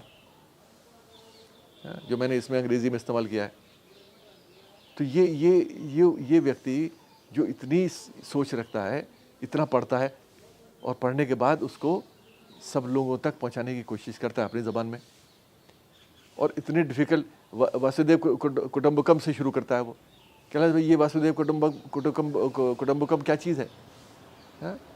ये इस मुल्क में कैसे आप इस्तेमाल कर सकते हैं, जिस मुल्क में आप सिवाय विभाजन करने के कोई बात ही नहीं करते, है ना? विश्व को कुटुंब कैसे मानोगे जब आप देश को कुटुंब नहीं मान रहे, देश को नहीं मान रहे, है ना? जब आप कास्ट के बट गया, जब आप जाति के नाम पर बांटते हो, धर्म के नाम पर बांटते हो, गरीब अमीर के नाम पे बांटते हो, हर तरह का बंटवारा है। तो ये सोचिए ना, मतलब उस समय इतना नौजवान व्यक्ति ये सब चीज़ें सोचता है, जो आज का नौजवान कोहेरेंटली 2 बात दिख भी नहीं सकता। तो ये एक दुख की बात है कि हमने एक ऐसे व्यक्तित्व को ऑलमोस्ट खो दिया, जिसने हमें इतना कुछ दिया। खो इसलिए दिया क्योंकि हम उसको पढ़ते नहीं, हम उसकी सिर्फ शहादत और राष्ट्रवाद को याद करते हैं, वो भी हमारे लिए क्योंकि बहुत कन्वीनियंट है आजकल, ख़ास तौर से। उनके जन्मतिथि को इवेंट बना देते हैं, और कुछ लोग इवेंट मैनेजमेंट करने लगते हैं, जाके वहाँ पर अपना। अच्छा, नौजवान भारत सभा जब की स्थापना हो रही थी, उससे पहले ही तो आरएसएस की स्थापना हो चुकी थी, तो भगत सिंह के नज़रों में था क्या आरएसएस? नहीं, कहीं कोई जिक्र आरएसएस के बारे में नहीं, कोई जिक्र दर्ज है? नहीं, कोई किस्सा दर्ज नहीं है, क्योंकि वो आरएसएस उस वक्त 1926 से 28 तक कुछ था, उसका कोई वजूद नहीं था ना। बनी थी वो महाराष्ट्र में, लेकिन वो इतनी इम्पोर्टेंट थोड़ी ज़्यादा नहीं थी उतनी, हाँ, इतनी इम्पोर्टेंट नहीं थी ना। उसका कोई ये स्वरूप हमारे सामने आया था उस वक्त तक, तो उस पर कोई कमेंट मिलना ही मुश्किल है। अच्छा, ये थोड़ा सा दूसरे तरफ आपका ध्यान खींचना चाहूँगा। पीयूष मिश्रा की एक किताब है, पीयूष मिश्रा को जानते हैं ना, फिल्म वाले आदमी है वो। मैंने एक भगत सिंह पर काम भी किया उनके साथ, भगत सिंह पर काम किया, एक प्रोग्राम भी किया है टीवी पर। कौन से? पीयूष मिश्रा के साथ नाटक पर? अरे नहीं, वो रवीश ने एक बार एक प्रोग्राम किया था कि आप दोनों को बुला के भगत सिंह पर, अच्छा, भगत सिंह पर बातचीत अच्छा उन्होंने किया था। अच्छा, भगत सिंह पर उन्होंने एक नाटक लिखी है। एक नाटक की भूमिका में उन्होंने एक चीज़ का जिक्र किया है जो मैं चाहता हूं कि आपसे भी पूछूं। वो है कि भूमिका में वो लिखते हैं कि पंजाब की हर गली में भगत सिंह की विधवा को लेकर गीत गाए जाते हैं। एक ऐसी लड़की जिसने उनकी मृत्यु के बाद कभी शादी नहीं की, यानी कि उनकी शहादत के बाद कभी शादी नहीं की। आपने कभी ऐसा जिक्र सुना जब आप इसको लेकर काम कर रहे थे? क्योंकि ये सवाल मेरे, जैसे मैं पढ़ा ना, मेरे मन में स्पार्क हुआ कि ये, क्योंकि कहीं नहीं पढ़ा मैंने भी ये, तो पीयूष मिश्रा हालांकि वो थोड़े व्यस्त है अभी, फिल्म को लेकर भी व्यस्त रहते हैं। मैंने उनसे भी संपर्क साधा था, लेकिन वो कई कारणों से नहीं आ पाए, वो फिल्म को लेकर भी, और वो थोड़े अस्वस्थ भी है। तो मैं चाहता था कि इससे क्योंकि नहीं, आप भगत सिंह के विकिपीडिया है खुद नहीं, अपने आप मैंने में, नहीं सुना कहीं कुछ भी कहना है। आपने नहीं सुना ना ऐसा ना, कुछ? ऐसे कुछ सुना नहीं। मैं तो पंजाब चलिए, में, ये सवाल जो है मैं पंजाब में, उन्हीं के लिए रखता हूँ कि वो हाँ, जैसे ही आए मैं उनसे ये बिल्कुल, सवाल पूछूं कि ये बिल्कुल, कहाँ से उन्होंने खोज निकाला। ये ऐसा है, ये इस तरह के जो सवाल होते हैं, ये हमारी जो क्या क्या कहते हैं ना, पीपल्स मेमोरी, जो हमारी आम जनता की जो सोच होती है, कुछ चीज़ें जुड़ जाती हैं लेजेंड से। जो एक बड़ा बड़ा व्यक्तित्व होता है, उसके व्यक्तित्व से बहुत सी चीज़ें जुड़ जाती हैं, और वो फिर एक बार शुरू होती है तो फिर वो चलता रहता है, वो पास ऑन होती रहती है। तो वो उसके बारे में, इन सब चीज़ों के बारे में ये बड़ी हल्की होती है, इनके बारे में कोई ज़्यादा सीरियसली ना तो लेना चाहिए, जब तक कि आपके पास कोई डॉक्यूमेंट्री एविडेंस ना हो। डॉक्यूमेंट्री एविडेंस कोई मिलेगा नहीं इस तरीके की बात को सपोर्ट करने वाला, नहीं मिलेगा, क्योंकि उनके परिवार, इसलिए वो इसको लेकर भी थोड़े से वो है कि लोग इसको मानते नहीं हैं, लेकिन मैंने लिखा है फिर भी ऐसा, क्योंकि उनके परिवार के बहुत सारे लोग हैं। उनकी कुलतार सिंह की बेटी हैं वीरेंद्र संधू, उन्होंने किताब लिखी। हाँ, उनके परिवार के और बहुत सारे लोग हैं, तो उनको कहीं ना कहीं कुछ जिक्र करना चाहिए था, क्योंकि ऐसी कोई चीज़ है तो वो सामने आनी चाहिए। अच्छा, प्रेम पर भगत सिंह क्या राय रखते थे? क्योंकि मैं वो भूल जाइए, वो जो पीयूष मिश्रा जो लिखते हैं कि ऐसी कोई लड़की थी जिसको लेकर वो लिख रहे हैं अपने नाटक में भी, लेकिन मैं प्रेम पर जानना चाहता हूँ कि प्रेम पर भगत सिंह क्या सोचते थे और क्या राय रखते थे अपनी। नहीं, भगत सिंह एक नौजवान के नाते, क्योंकि भाई उस आदमी की तो जीवन ही 23 साल का रहा, तो बहुत नौजवान आदमी है वो, मतलब वो कोई मैच्योर बुजुर्ग नहीं है। तो जो नौजवानों की शौक़ और इंटरेस्ट होते हैं वो सब थे। प्रेम पर भी बहुत सी बातें होती थी, आपस में जब बैठ के बात करते थे उसमें बहुत सारे जिक्र इधर उधर आते हैं। फिर फिल्मों का बहुत शौक़ था, फिल्में देखना, अंग्रेज़ी फिल्म ख़ास तौर से। तो वो क्योंकि पैसे नहीं होते थे पास, तो वो पैसा, अपने दोस्तों का पैसा चुरा के भी देखते थे। जैसे एक बार उन्होंने कुछ पैसे इकट्ठे किए इधर उधर से, और उस चंद्रशेखर आज़ाद जैसे लोग जो बहुत ही ड्राई किस्म के व्यक्ति थे, जो इन सब चीज़ों का शौक़ नहीं रखते थे, और उनको ये एतराज़ भी होता था कि कोई पैसा अगर ये खर्च कर देता है इन सब कामों में, तो हमारे क्रांतिकारी जो काम है उसका खर्चा कैसे चलेगा, तो हमें पैसे बचाने चाहिए। तो ये सब लोग डरते थे आज़ाद से कि उनको पता ना चले। तो फिल्में देखने जा रहे हैं। हाँ जी, फिल्में देखने जा रहे हैं, पैसे का इस्तेमाल कर लिया कहीं, घर में कहीं जो दीवार के बीच में छेद होता है उसमें कहीं छिपा देते थे पैसे। अच्छा। हाँ, तो वहाँ से अपने निकाल के देख। तो ये सब थिएटर का बहुत शौक़ था, खुद थिएटर में पार्टिसिपेट करते थे, प्लेज में भगत सिंह।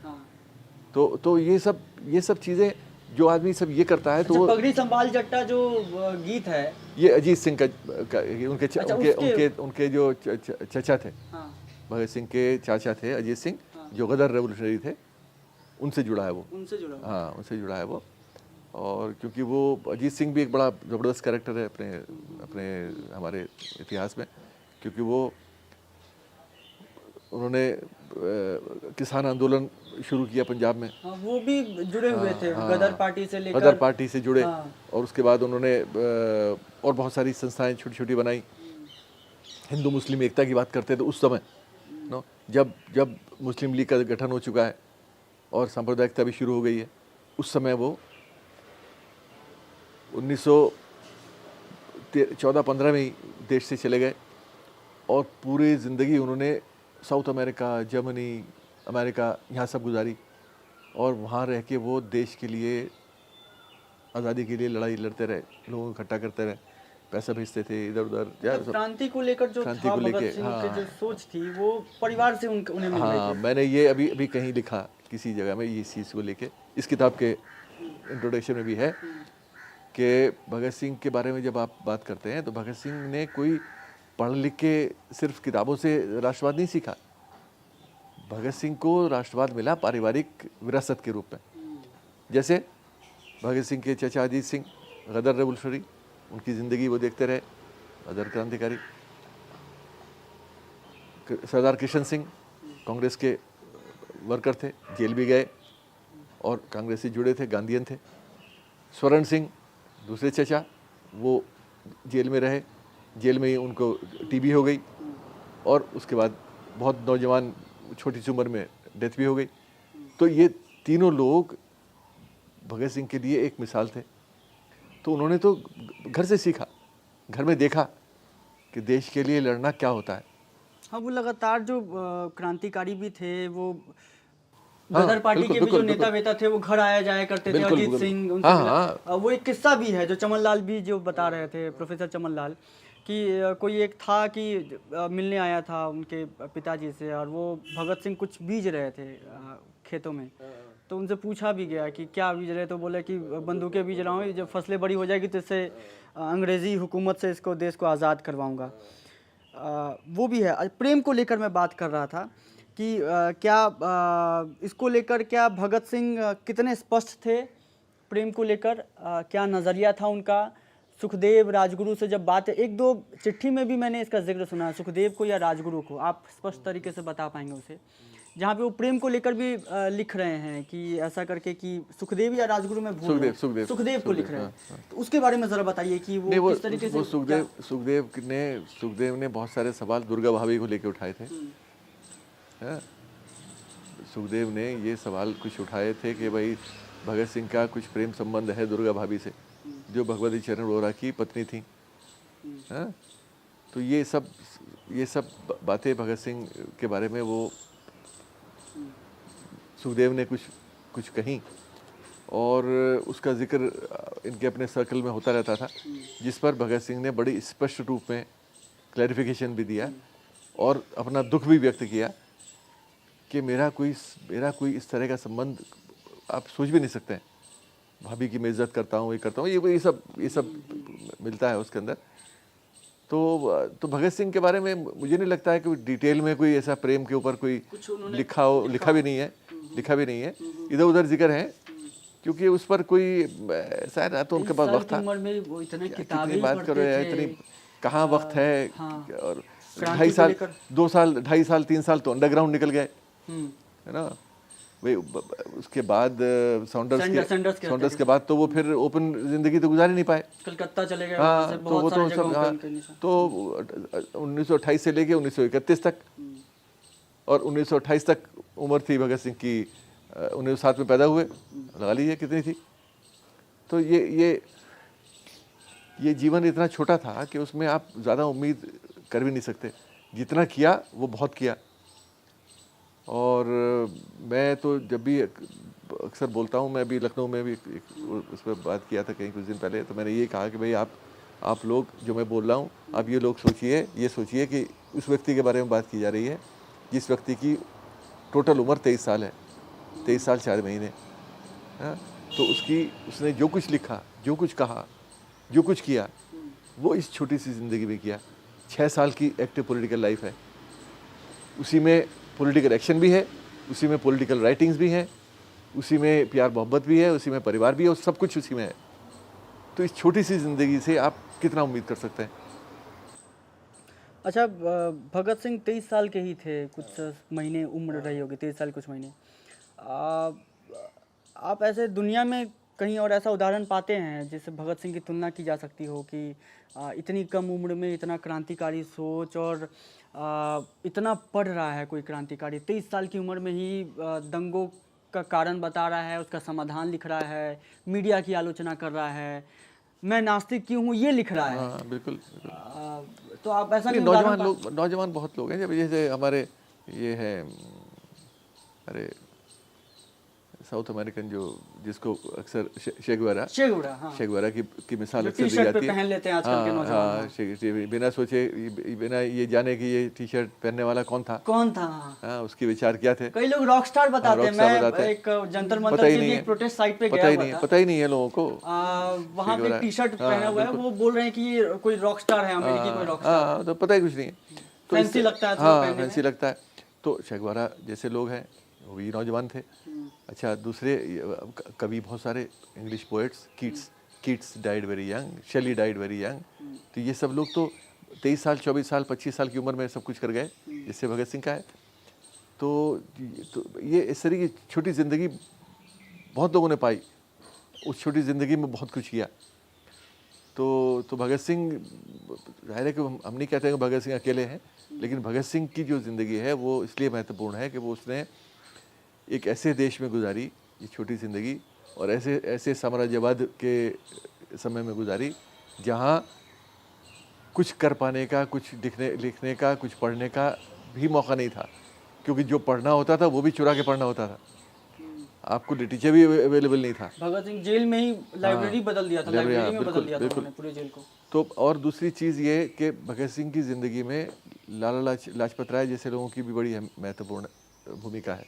अच्छा कि आपने याद दिला दिया, लाला लाजपत राय से सवाल है। लाला लाजपत राय के बारे में अक्सर मुझसे लोग पूछते हैं कि साहब लाला लाजपत राय के बारे में इतने क्रिटिकली भगत सिंह लिखते हैं, लेकिन उसके बाद भी लाजपत राय की जीवन को कि बदला लेने के लिए सैंडर्स की हत्या कर देते हैं। इसको किस तरीके से देखते हैं, ये मैं पूछना चाह रहा था। देखिए, लाजपत राय का रोल भगत सिंह और उनके साथियों की जीवन में बहुत महत्वपूर्ण रोल है। लाला लाजपत राय जो है वो भगत सिंह को कहते थे कि एक ऐसा रूसी वो जो मुझे लेनिन बनाना चाहता है। और भगत सिंह के किसी साथी ने ही लिखा था, जब वो हिंदू महासभा उन्होंने ज्वाइन किया था, उन्होंने लिखा कि गद्दार गद्दार करके संबोधित किया था किसी लेख में।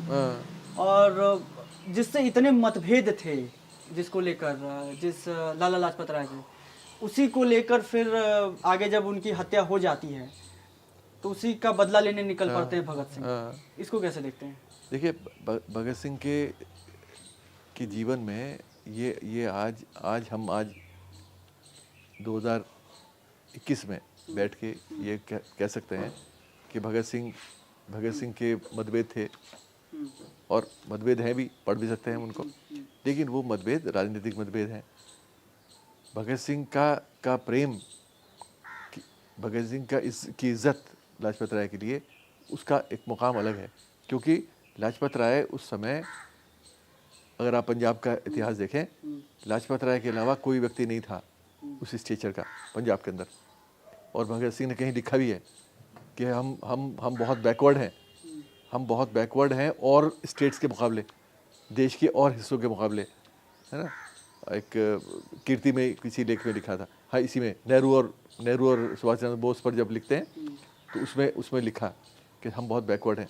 तो उस राज्य में जहाँ राजनीतिक चेतना उस लेवल पर नहीं थी जिस लेवल पर बंगाल में थी या और स्टेट्स के हिस्सों में थी, राज्य के हिस्सों में थी, भगत सिंह को लाजपत राय की बड़ी कदर थी एज ए लीडर। वो जानते थे कि ये आदमी बहुत पढ़ा लिखा भी है, अमेरिका जाते थे, वहाँ से आते थे, यहाँ पर एजुकेशन पे बहुत कुछ लिखते थे। नेशनल कॉलेज बनाया जिस पे भगत सिंह ने पढ़ा, खुद पढ़े। तिलक स्कूल ऑफ पॉलिटिक्स इस्टेब्लिश किया। क्यों किया? अमेरिका में न्यूयॉर्क में रैंड स्कूल ऑफ पॉलिटिक्स देख के आए थे। रैंड स्कूल ऑफ पॉलिटिक्स था जो अमेरिका के सोशलिस्ट पार्टी के लोगों ने इस्टेब्लिश किया था, उस समाजवाद से प्रभावित थे। यहाँ राजनीति करते थे किसी और किस्म की, वहाँ से समाजवादी राजनीति से प्रभावित होकर आए और आके यहाँ पर तिलक स्कूल ऑफ पॉलिटिक्स रखा, क्योंकि तिलक क्योंकि उनके दोस्त थे और तिलक का देहांत हुआ 1920 में, तो उनकी मेमोरी में उन्होंने ये तिलक स्कूल ऑफ पॉलिटिक्स इस्टेब्लिश किया लाहौर में। उससे ये सब लोग जुड़े थे, नेशनल कॉलेज का हिस्सा था वो। ब्रेडला हॉल जो लाहौर में आज भी मौजूद है, जो मैंने लाहौर में जाके देखा भी, बड़ी बुरी हालत में है, जिसमें नेशनल कॉलेज की क्लासेस होती थी। भगत सिंह उसमें भाषण भी दिया करते थे खुद। उसका पहला कॉन्वोकेशन हुआ था 1921 में, उसमें गांधी ने कॉन्वोकेशन एड्रेस भी दिया उस नेशनल कॉलेज में जहाँ भगत सिंह पढ़ते थे। तो ये एक ऐसा जुड़ाव था लाजपत राय के साथ, उनके परिवार का भी और भगत सिंह का व्यक्तिगत रूप में भी, कि वो एक मतभेदों के बावजूद लाजपत राय की वो इज्जत करते थे। हाँ, इज्जत करते थे मतभेद के बावजूद। तो इसलिए उसमें मुझे कोई ताज्जुब नहीं है। बहुत सारे नेताओं में थे, जैसे गांधी और भगत सिंह को लेकर भी काफी मतभेद का जिक्र आता, लेकिन सम्मान करते थे एक दूसरे का। लाजपत राय को लेकर भी वही थी। बिल्कुल बिल्कुल। अच्छा, एक क्रांतिकारी समाज में ज्यादातर जो लोग थे वो आस्तिक थे, भगवान को मानते थे। उसमें से भगत सिंह, ऐसी परिस्थितियां रही थी कि भगत सिंह खुद बाकायदा लिख रहे हैं कि मैं नास्तिक क्यों हूँ, उसको लेकर वो तर्क भी दे रहे हैं, अपना वितर्क भी दे रहे हैं। लंबा लेख है उनका, नास्तिक क्यों हूँ मैं, क्या अभी के मौजूदा दौर में आपको दिखता है कि ये कोई नौजवान कोई लिख सकता हो इस तरीके का मौजूदा राजनीति में रहकर? नहीं। या सुरक्षित महसूस कर सकता हो खुद को नहीं लेकर नहीं कि नहीं, बिल्कुल नास्तिक नहीं। क्यों अब बकायदा तर्क दिया अब तो भगत सिंह के ही लेख को का हवाला देना मुश्किल है। आप लिखना तो रहे दूर, भगत सिंह के बारे में ही कहना कि भगत सिंह ने कुछ ऐसा लिखा, भगत सिंह ने ऐसे विचार व्यक्त किए, यही कहना मुश्किल है। आप लेख लिखना तो रहा दूर, लोग उसे भी मानने से इनकार कर देंगे कि नास्तिक मानने क्यों भगत सिंह की ही नहीं है। हाँ, भगत सिंह के नहीं है, नहीं कहते हैं लोग। ऐसे कई प्रोफेसर चमनलाल जी भी ने ये कहा था कि कई लेखक ये मानने से भी इनकार करते हैं कि ये उनका लिखा हुआ है। बिल्कुल मानने से भी इनकार करते हैं, जबकि ये नहीं सोचते कि ये लेख तो जेल में लिखा गया और जेल से जो चुपचाप बाहर आया 1931 में ही, 28 सितंबर 1931 में छपा, ये तो उसी वक्त छप गया भगत सिंह के देहांत के 6 महीने में ही, क्योंकि सरदार किशन सिंह को ये बाहर से मिला और उसको द पीपल जो लाजपत राय का अखबार था उसमें ये छपा, और उसके बाद ये सडनली गायब हो गया। बहुत साल तक लोगों ने इस बारे में कोई ध्यान नहीं दिया। फिर बिपिन चंद्रा ने इसको दोबारा से इंट्रोडक्शन लिख के इसको छापा, तब से फिर ये चलना शुरू हुआ, पब्लिक मेमोरी में लोगों ने पढ़ना शुरू किया। आज भी लोग उसको पसंद नहीं करते पढ़ना, सवाल ही उठाते हैं कि साहब, आज प्रॉब्लम ये है कि आज हमारा जो सिख समाज है वो भगत सिंह को खालिस्तानी बनाना चाहता है। बहुत सारे खालिस्तानी हैं जिनसे मेरी बात हो चुकी है, अकाली बनाना चाहते हैं और कुछ लोग हिंदू बनाना चाहते हैं, हिंदू समाज का रक्षक बनाना चाहते हैं। तो हिंदू समाज के रक्षक से याद आया कि साल 2011 की घटना थी मेरे हिसाब से, प्रशांत भूषण अपने चेंबर में रहते हैं। बिल्कुल वहाँ पर भगत सिंह क्रांति सेना नाम से जो बनाई रहती है वो उस पर हमला कर देता है। भगत सिंह क्रांति लिंचिंग की तरह हालत रहती है। तेजिंदर बग्गा ने बना रखी है, जो अभी इलेक्शन लड़ा बीजेपी से। समझिए मतलब लोगों के बीच क्या गलत संदेश गया है कि भगत सिंह क्रांति सेना जो बना रही है वो लोगों पर हमला कर रही है, जो मानव अधिकार के लिए काम कर रहे हैं, जो एडवोकेट हैं। ये जो है भगत सिंह की आफ्टर लाइफ हैं, ये भगत सिंह का जीवन को अलग अलग तरीके से लोग इस्तेमाल करना चाहते हैं। भगत सिंह के व्यक्तित्व को अलग अलग इस्तेमाल करना चाहते हैं, वो इस्तेमाल कर रहे हैं अपनी आज की राजनीति के लिए। उनको भगत सिंह की पास से मतलब नहीं है, भगत सिंह ने क्या किया, भगत सिंह किस तरह के विचारों या उनके लेखों से भी मतलब नहीं है, वो पढ़ते भी नहीं, ना उन्हें पढ़ने की जरूरत है। और लंबा काम है वो। उनको भगत सिंह का जो व्यक्तित्व है जो बहुत बड़ा है, जिसके नाम पर आप लोगों को इकट्ठा कर सकते हैं, मोबिलाइज कर सकते हैं, अपने आप को बहुत अच्छा बता सकते हैं, क्योंकि अपने आप को उनका मकसद भगत सिंह को आगे पहुंचाना नहीं है, अपने आप को आगे पहुंचाना है। भगत सिंह की छाया में अपने आप को बढ़ाना चाहते हैं आगे। भगत सिंह से कोई लेना देना उनका नहीं, उनका मतलब है वो अपने राजनीति को कैसे आगे बढ़ाएं, भगत सिंह की आड़ में खुद को आगे बढ़ाएं। तो हमारा काम सिर्फ ये होना चाहिए कि हम कम से कम ऐसे लोगों का जिक्र न करें अपने काम में। अभी ये किताब आई इसका मैं रिव्यू कर रहा हूँ, उन्होंने कहीं जिक्र कर दिया है पूरे चैप्टर में, फ़ोटो भी दे दिए। ये मैं लिखूंगा भी कि भाई क्या ज़रूरत है भाई। कौन सी किताब है? अभी एक हमारे एक ब्रिटिश ऑथर हैं, उनकी किताब है। तो वो कुछ चीज़ें तो वही हैं पुरानी जो सब लोगों ने लिखी हैं, वो नए तरीके से लिखा है, अच्छी किताब है। लेकिन एक चैप्टर में ये जिक्र है इन लोगों का जिनका आपने भी जिक्र किया। अच्छा। मैं तो नाम भी लेना चाहता हूँ ऐसे लोगों का, फ़ायदा क्या है।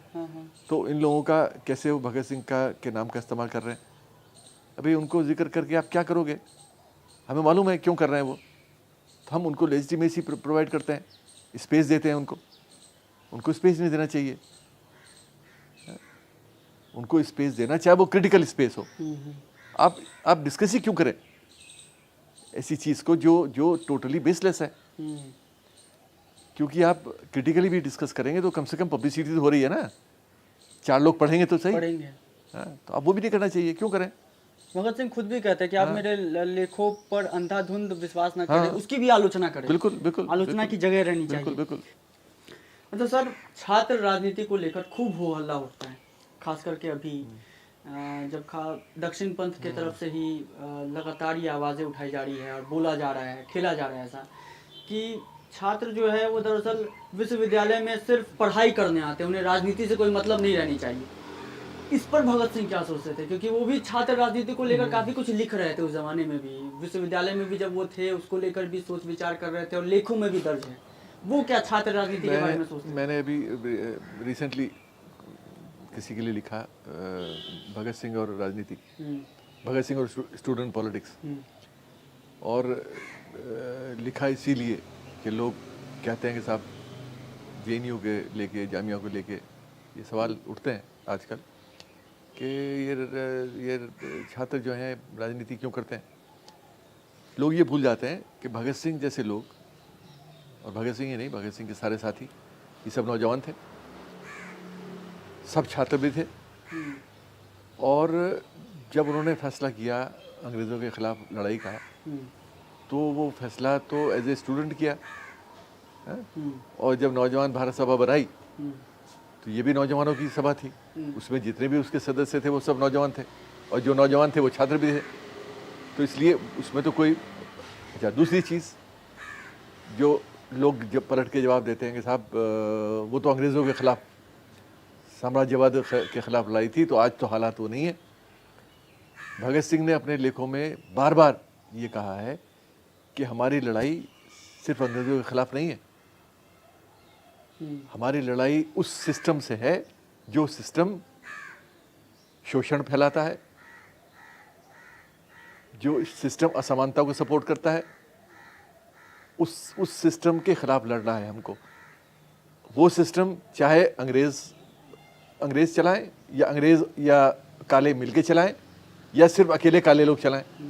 ब्राउन साहब इस्तेमाल करते हैं वर्ड, और बोलते वो लिखते भी है इसलिए कि हमें ऐसी आज़ादी नहीं चाहिए जो घोड़े चले जाए बुरे राज करे। तो जो व्यक्ति ये साफ कह रहा है कि हमारी लड़ाई, हमारा संघर्ष समाज के हर तबके की बराबरी, समाज के हर तबके के खिलाफ, हर सेक्शन के खिलाफ जो एक्सप्लॉयटेशन को सपोर्ट करता है उसके खिलाफ रहेगा। जिसका मतलब ये हुआ कि छात्रों की लड़ाई कोई अंग्रेज़ों के खिलाफ अकेले लड़ाई नहीं थी। जब भी ऐसा मौका आएगा जहाँ एक्सप्लॉयटेशन होगा, जहाँ असमानता के खिलाफ आवाज़ उठाने की बात होगी, वहाँ छात्रों को आगे आना चाहिए। दूसरी चीज़, जो ये बात कहते हैं, भगत सिंह को भूल जाइए, जो ये बात कहते हैं, जो लोग उठाते हैं दक्षिणपंथी लोग, वो ये भूल जाते हैं कि इमरजेंसी के खिलाफ जो लड़ाई थी उसका नेतृत्व किसने किया? छात्र राजनीति से निकले भगत सिंह का वही इमरजेंसी का पूरी संघर्ष अरुण जेटली जैसे लोग छात्र राजनीति से थे, छात्र राजनीति ही में थे। लालू यादव, बहुत सारे नेता सब उसी के प्रोडक्ट हैं। नीतीश कुमार से लेके सब उसी राजनीति के प्रोडक्ट हैं। वो हर पॉलिटिकल पार्टी में है कांग्रेस के छोड़कर, क्योंकि कांग्रेस के खिलाफ तो था ही। प्रधानमंत्री भी खुद प्रधानमंत्री, हाँ, उनके नमो ऐप पे उसका जिक्र है, बकायदा कोट किया हुआ है कि वो भी छात्र राजनीति से निकले प्रोडक्ट। इसलिए भगत सिंह को तो बहुत दूर हो गया। ये तो पोस्ट इंडिपेंडेंस राजनीति की बात हो रही है, जब अंग्रेज भी नहीं है। आप अपने ही सरकार के खिलाफ लड़ाई लड़ रहे हैं, आप छात्र हैं और आप उसको ग्लोरीफाई करते हैं, और हमें कोई एतराज़ नहीं है, करना चाहिए ग्लोरीफाई। अगर कहीं अन्याय हो रहा था, इमरजेंसी थी, उसके खिलाफ उठना छात्रों का फर्ज है, बहुत अच्छी बात है, लड़ाई लड़ी। लेकिन आज अगर कोई छात्र करता है, आप उसको बुरा क्यों कहते हैं? क्योंकि आप आज क्योंकि पाला बदल गया, आप कहीं और हैं, छात्र कहीं और है, आप उस छात्रों के उस समूह का हिस्सा नहीं है, तो आपको आंखों में आंखें डालकर आप बात नहीं कर पा रहे, तो आपको ये नागवार लगता है, बुरा लगता है। तो ये सब चीज़ें बहुत ही पॉलिटिकल हैं, बहुत राजनीतिक हैं, बहुत ही समय के हिसाब से प्रयोग किए जाने वाली हैं। जहाँ आप कन्वीनियंट समझते हैं वहाँ पे इस्तेमाल कीजिए। भगत सिंह का इस्तेमाल कीजिए, भगत सिंह का इस्तेमाल कर लीजिए। भगत सिंह ने तो साफ साफ कहा है जगह जगह, आप पढ़ना चाहते हैं तो पढ़ें, आप पढ़ते ही नहीं।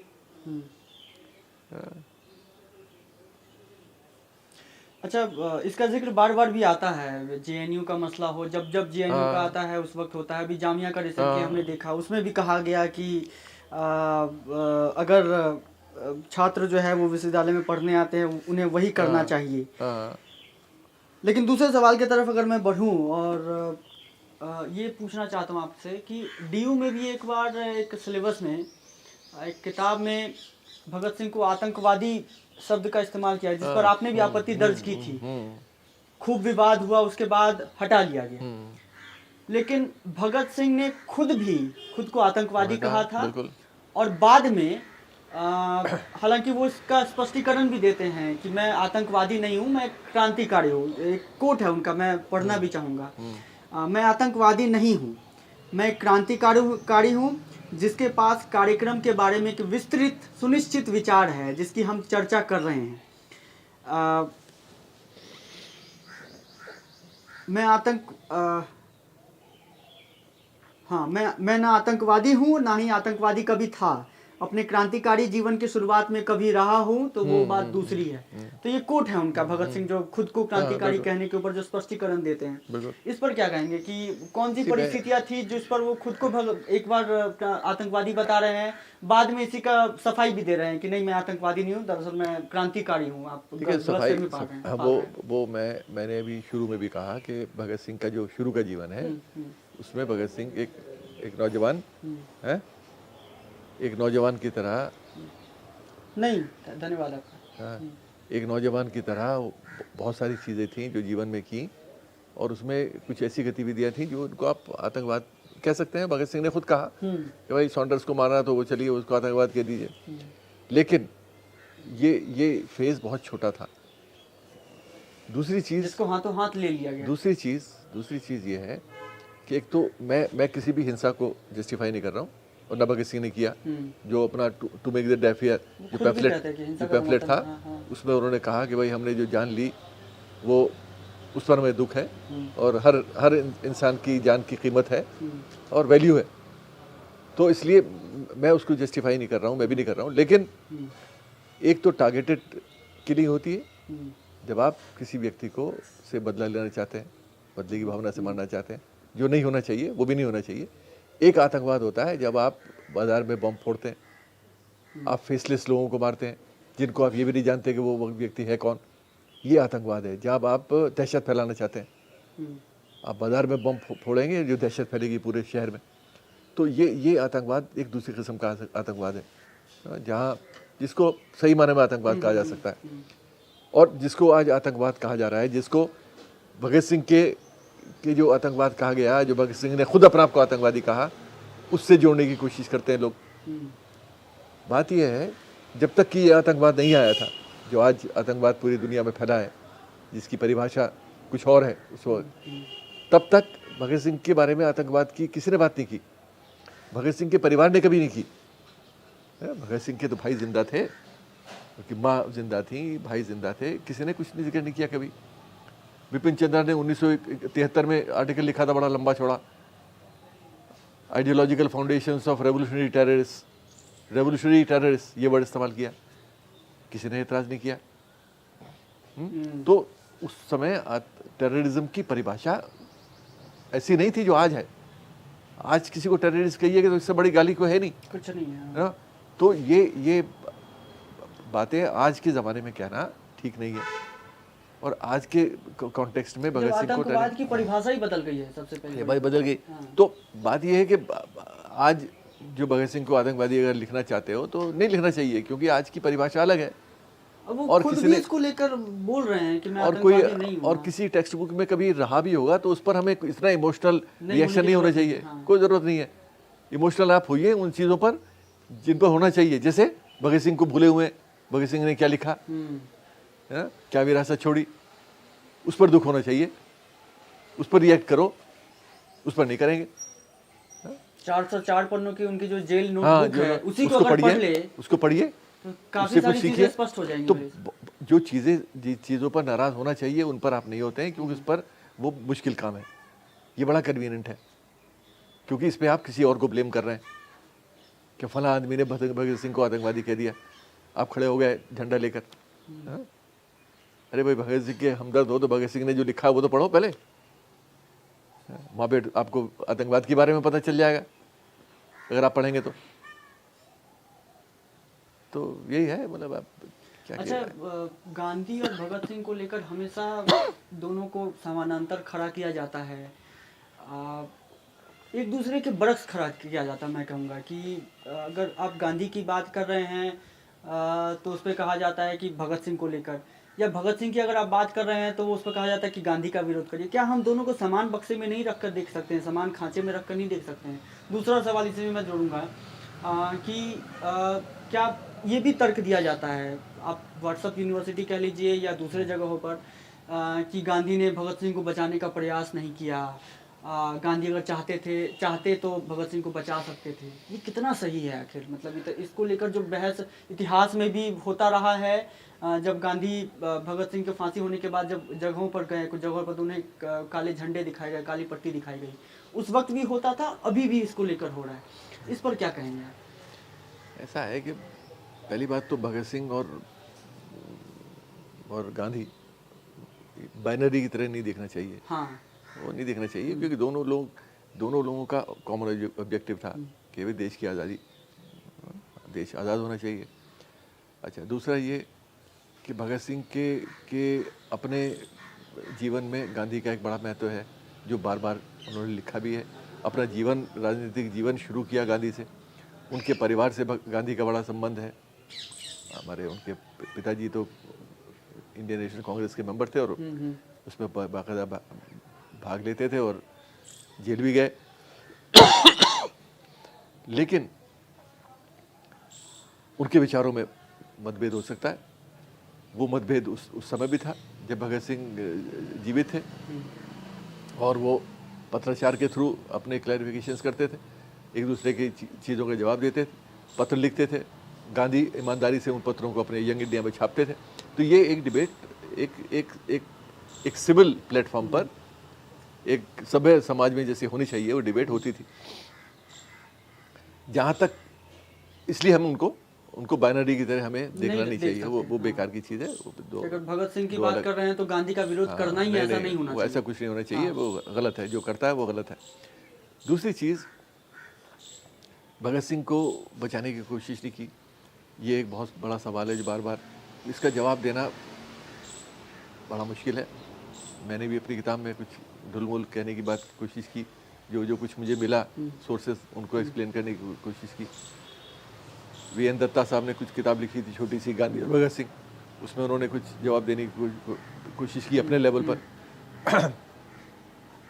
ये बताने की कोशिश की कि भाई गांधी ने तो भगत सिंह को बताने की कोशिश की, लेकिन वो अंग्रेज नहीं चाहते थे भगत सिंह को या भगत सिंह के साथियों को। चमनलाल जी भी कहते हैं हाँ, कि हमें ये देखना पड़ेगा कि भगत सिंह खुद भी बचना चाहते थे कि नहीं चाहते। भगत सिंह ने अपने जीवन में ही, जेल में ही, अपने पिताजी को एक बड़ा स्ट्रांगली वर्डेड, बड़े सख्त लहजे में एक पत्र लिखा, जिसमें कुछ बहुत ही असभ्य बातें भी लिख दी जो पिताजी को नहीं लिखनी चाहिए थी। हाँ? और नाराज़गी इस बात पर थी कि उनके पिताजी ने बिना भगत सिंह की मर्जी के माफ़ीनामा भेज दिया वहाँ पर, कि लाहौर में वो थे ही नहीं उस वक्त जब ये घटना ऐसा कुछ लिखा, जिससे उन्होंने साफ तौर से कहा कि मेरी तो बेइज्जती है ये, आपने ऐसा किया क्यों? मुझे मैं शर्मिंदा हूँ कि मेरे पिता ने ऐसे कुछ बात मेरे बारे में लिखी।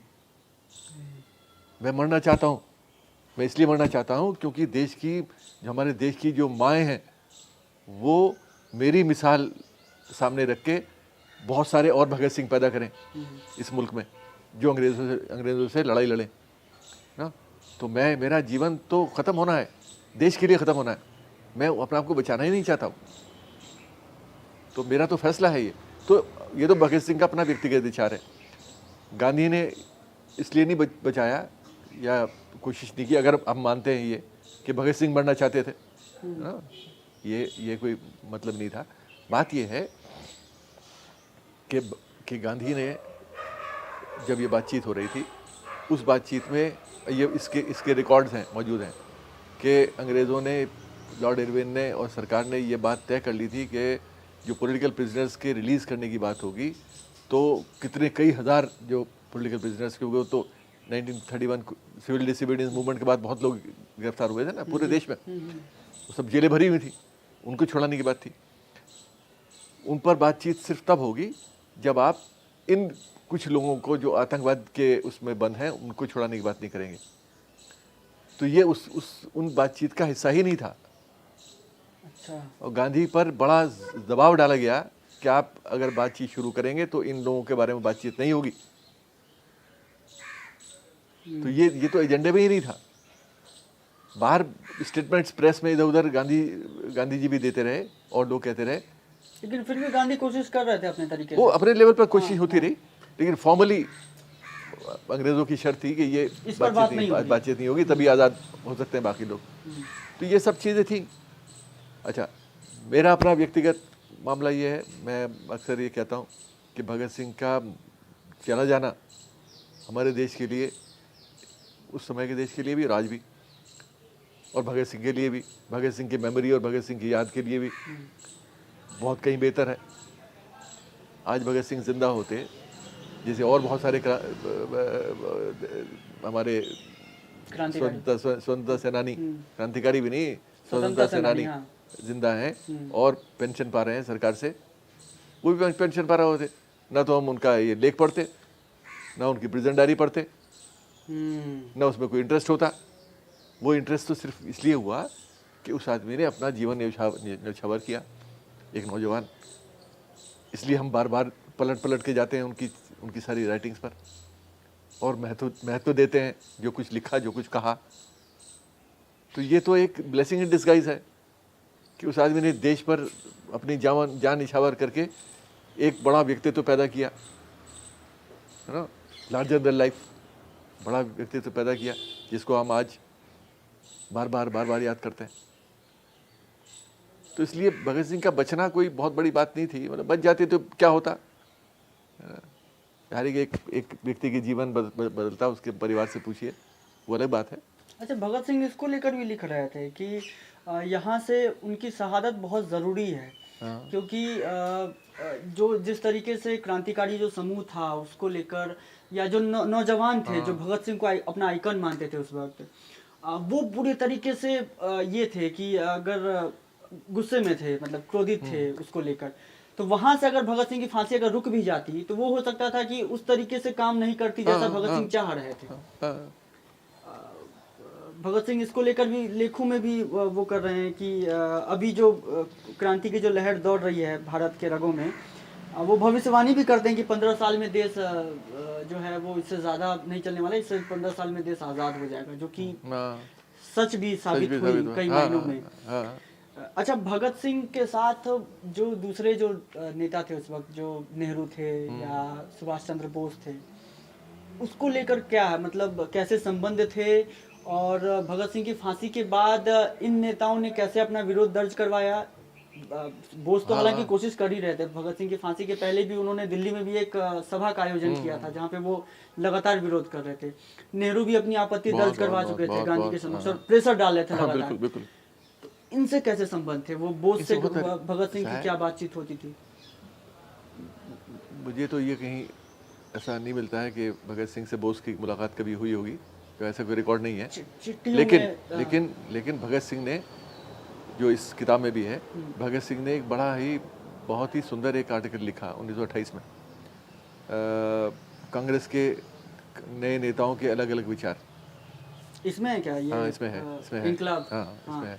तो उसमें भगत सिंह लिखते हैं कि कांग्रेस के जो नौजवान लीडर्स हैं उनमें दो लीडर बड़े महत्वपूर्ण हैं। एक है सुभाष चंद्र बोस, दूसरे हैं जवाहरलाल नेहरू। दोनों बड़ा देश के लिए बड़ा काम कर रहे हैं, दोनों का बड़ा सम्मान हमें करना चाहिए। दोनों ने इंडिपेंडेंस लीग बनाई है, पूरे देश में नौजवानों को इकट्ठा कर रहे हैं एक प्लेटफॉर्म पर। और इस सब के बावजूद मैं आपको बताना चाहता हूँ, नौजवानों के बारे में से बात कर रहे हैं वो, कि इन सब दोनों लोगों में आपको डिफरेंस करना चाहिए। एक तो सुभाष चंद्र बोस हैं जो बड़े इमोशनल बंगाली हैं। इमोशनल बंगाली, ये उन्हीं का शब्द है, इमोशनल बंगाली है। और वो रिफॉर्मिस्ट हैं। अच्छा, वो क्रांतिकारी नहीं है, रिफॉर्मिस्ट हैं। जो आज की जो व्यवस्था है उसमें कुछ परिवर्तन करके उससे काम चला लीजिए, वो ये चाहते हैं। अच्छा। और दूसरी तरफ है जवाहरलाल नेहरू, जो युगांतकारी हैं, क्रांतिकारी हैं। जो चाहते हैं कि सारे इस ढांचे का परिवर्तन होना चाहिए, आमूल-चूल परिवर्तन होना चाहिए, नया समाज होना चाहिए, नया ढांचा होना चाहिए, हाँ, जो एक नया विजन देना चाहते हैं, हाँ, सारे देश को, जो जो प्रैक्टिकल बात करना चाहते हैं, जिनकी समझ साइंटिफिक है, हाँ, तो मैं अपने नौजवानों को पंजाब के ये कहना चाहता हूँ कि दोनों में से अगर आप चूज़ करते हैं तो आप जवाहरलाल नेहरू को चूज़ करें।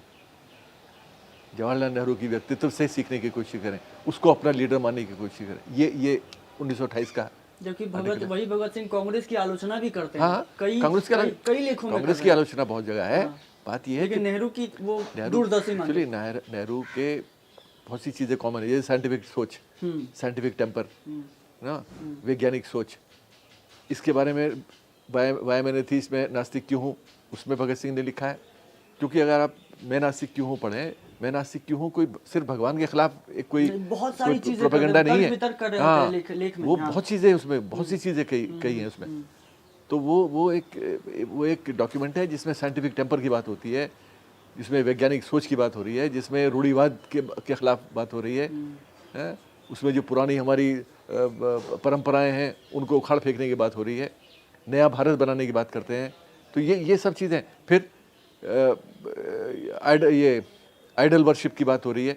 गांधी पर कमेंट करते हैं वो कि हमारे देश में कैसे लोग हैं साहब, अगर महात्मा गांधी बहुत बड़े लीडर हैं ठीक है, लेकिन आंख बंद करके फॉलो करना ये तो कोई साइंटिफिक बात नहीं है। अंधविश्वास, अंधभक्ति शब्द इस्तेमाल किया। अंधभक्ति का मैं समर्थन नहीं कर सकता हूँ। तो जो व्यक्ति इस तरह की बात कर रहा है, जो कह रहा है, तो वो आदमी तो जाहिर है कि वो कोई ना कोई लगाव नेहरू के साथ है, कि नेहरू की सोच के आर्टिकल से उनमें सब यही मिलता है। तो दोनों इस मामले में काफ़ी एक ही प्लेटफॉर्म पर हैं। अच्छा, जिन्ना भी इसको भगत सिंह को लेकर काफी वो थे, हाँ, असेंबली में भी उन्होंने लंबा भाषण दिया इसको लेकर, भगत सिंह के बचाव को लेकर। मोतीलाल नेहरू यहाँ तक समर्थन कर चुके, हालांकि वो उनकी शहादत से पहले ही मोतीलाल नेहरू भी चले गए थे, लेकिन वो भी समर्थन कर रहे थे। अच्छा, मैं समझना चाहता हूँ इरफान हबीब जी, मैं कि आज के दौर में कोई नौजवान अगर भगत सिंह बनना चाहे या उनको आइकन मानकर आगे बढ़ना चाहे, कि स्पेस है, मतलब कि राजनीति उनको आगे मानकर सिर्फ टी शर्ट पहनकर नहीं। मैं चाहता हूँ कि वो ऐसा कोई नौजवान जो भगत सिंह को बाकायदा पढ़ा हो, भगत सिंह के लेखों को पढ़ा हो। मैं बार बार मैं यही कहना चाहता हूँ कि कोई व्यक्ति भगत सिंह तो बन नहीं सकता है, क्योंकि भगत सिंह जैसे लोग बार बार पैदा नहीं होते हैं, क्योंकि वो एक्सेप्शन है बहुत ही, मतलब वो समाज में, किसी भी समाज में, किसी भी देश में इस तरह के व्यक्तित्व तो पैदा नहीं होते। शेखवारा दोबारा पैदा नहीं होता है, भगत सिंह में दोबारा पैदा नहीं होता है हर जगह।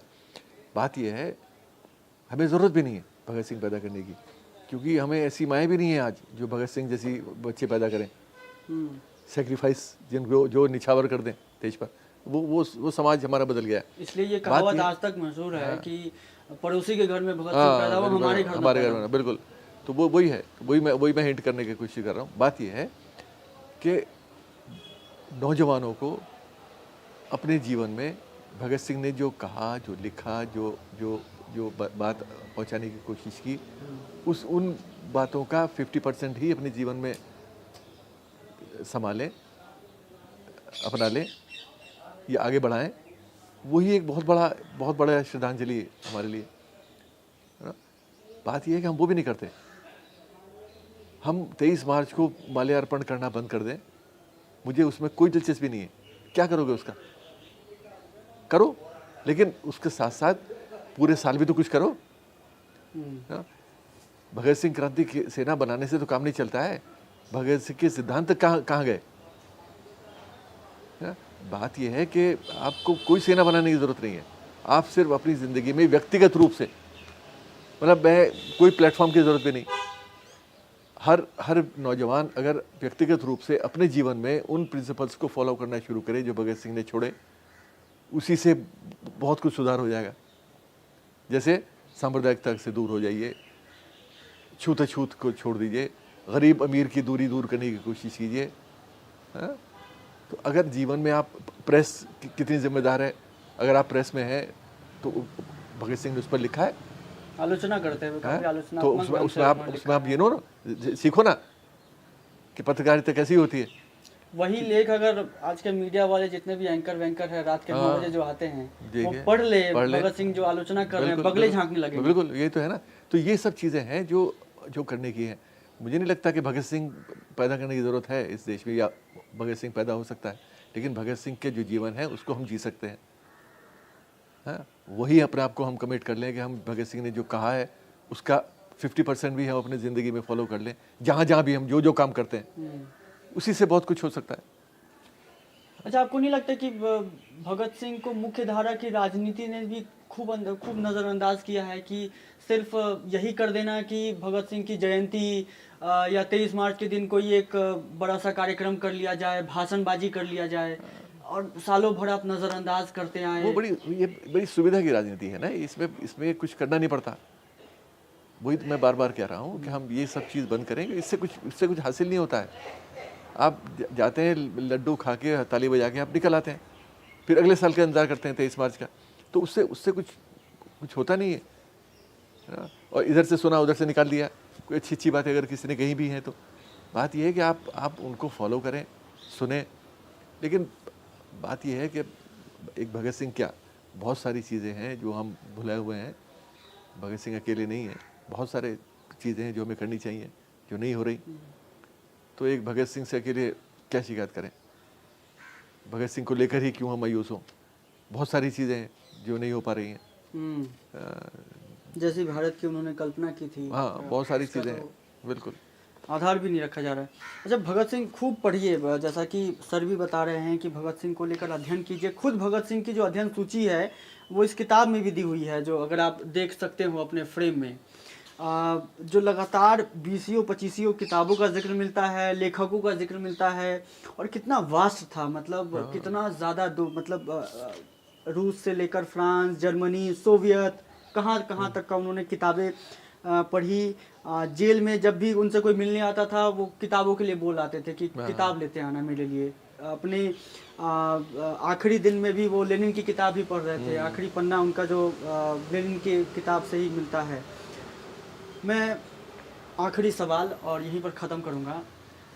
अगर आप इस वक्त युवाओं के नाम संदेश अगर दे रहे हो भगत सिंह को लेकर कि 23 मार्च 2020 में रहकर जब हम ये रिकॉर्ड कर रहे हैं और भगत सिंह को लेकर बात कर रहे हैं, क्या कहना चाहेंगे? एक भगत सिंह को लेकर जब आपने खूब लिखा है, पढ़ा है, अध्ययन किया है। 23 मार्च हमारे जीवन में, भारतवासी नौजवानों के जीवन में एक बहुत महत्वपूर्ण दिन होना चाहिए, क्योंकि 23 मार्च भगत सिंह के जीवन से जुड़ा दिन है। और हम लोगों को इस शहीद दिवस पर भगत सिंह को सिर्फ याद नहीं करना चाहिए, लेकिन भगत सिंह की जीवन से कुछ उपदेश, कुछ सीख हासिल करनी चाहिए। भगत सिंह ने ऐसा बहुत कुछ किया जीवन में जो आज दुख की बात है ये कि आज भी रेलेवेंट है, क्योंकि मुझे ये अच्छा नहीं लगता कहते हुए कि भगत सिंह ने जो उस वक्त कहा वो आज भी रेलेवेंट है, क्योंकि बहुत सी चीज़ें जो उस समय कही गई वो आज इरेलेवेंट हो जानी चाहिए थी। उन सब चीज़ों को हमें आज अपने जीवन से वो उन कमियों को दूर कर देना चाहिए था। लेकिन आज भी छूत-अछूत का प्रश्न हमारे सामने खड़ा है, दलितों का सवाल हमारे सामने खड़ा है, सांप्रदायिकता फैली हुई है, जो हमारी प्रेस है वो कितनी गैर जिम्मेदार है ये हम देख रहे हैं, अपने जीवन में रोज़ाना देखते हैं। तो ये सब चीज़ें हैं जो नौजवानों को भगत सिंह से सीखनी चाहिए। मैं नहीं समझता हूँ कि कोई नया भगत सिंह पैदा करने की ज़रूरत है। 23 मार्च का दिन सिर्फ इसलिए है कि हम भगत सिंह के जीवन से बहुत सी चीज़ें जो आज रेलेवेंट हैं उनको अपने जीवन में उतारें और उनको जीने की कोशिश करें रोज़ाना अपने जीवन में। 23 मार्च का दिन सिर्फ माल्यार्पण का दिन नहीं होना चाहिए। ये हमें याद दिलाए कि भगत सिंह ने हमारे लिए क्या किया और किस प्रकार का भारत का विजन हमारे लिए छोड़ा, जो आज हम लोग हासिल नहीं कर पाए और जिसको हासिल करने की कोशिश हमें बार बार करते रहना चाहिए। बहुत बहुत शुक्रिया सर हमसे बात करने के लिए, और शुक्रिया अपना समय भी देने के लिए। धन्यवाद आपका।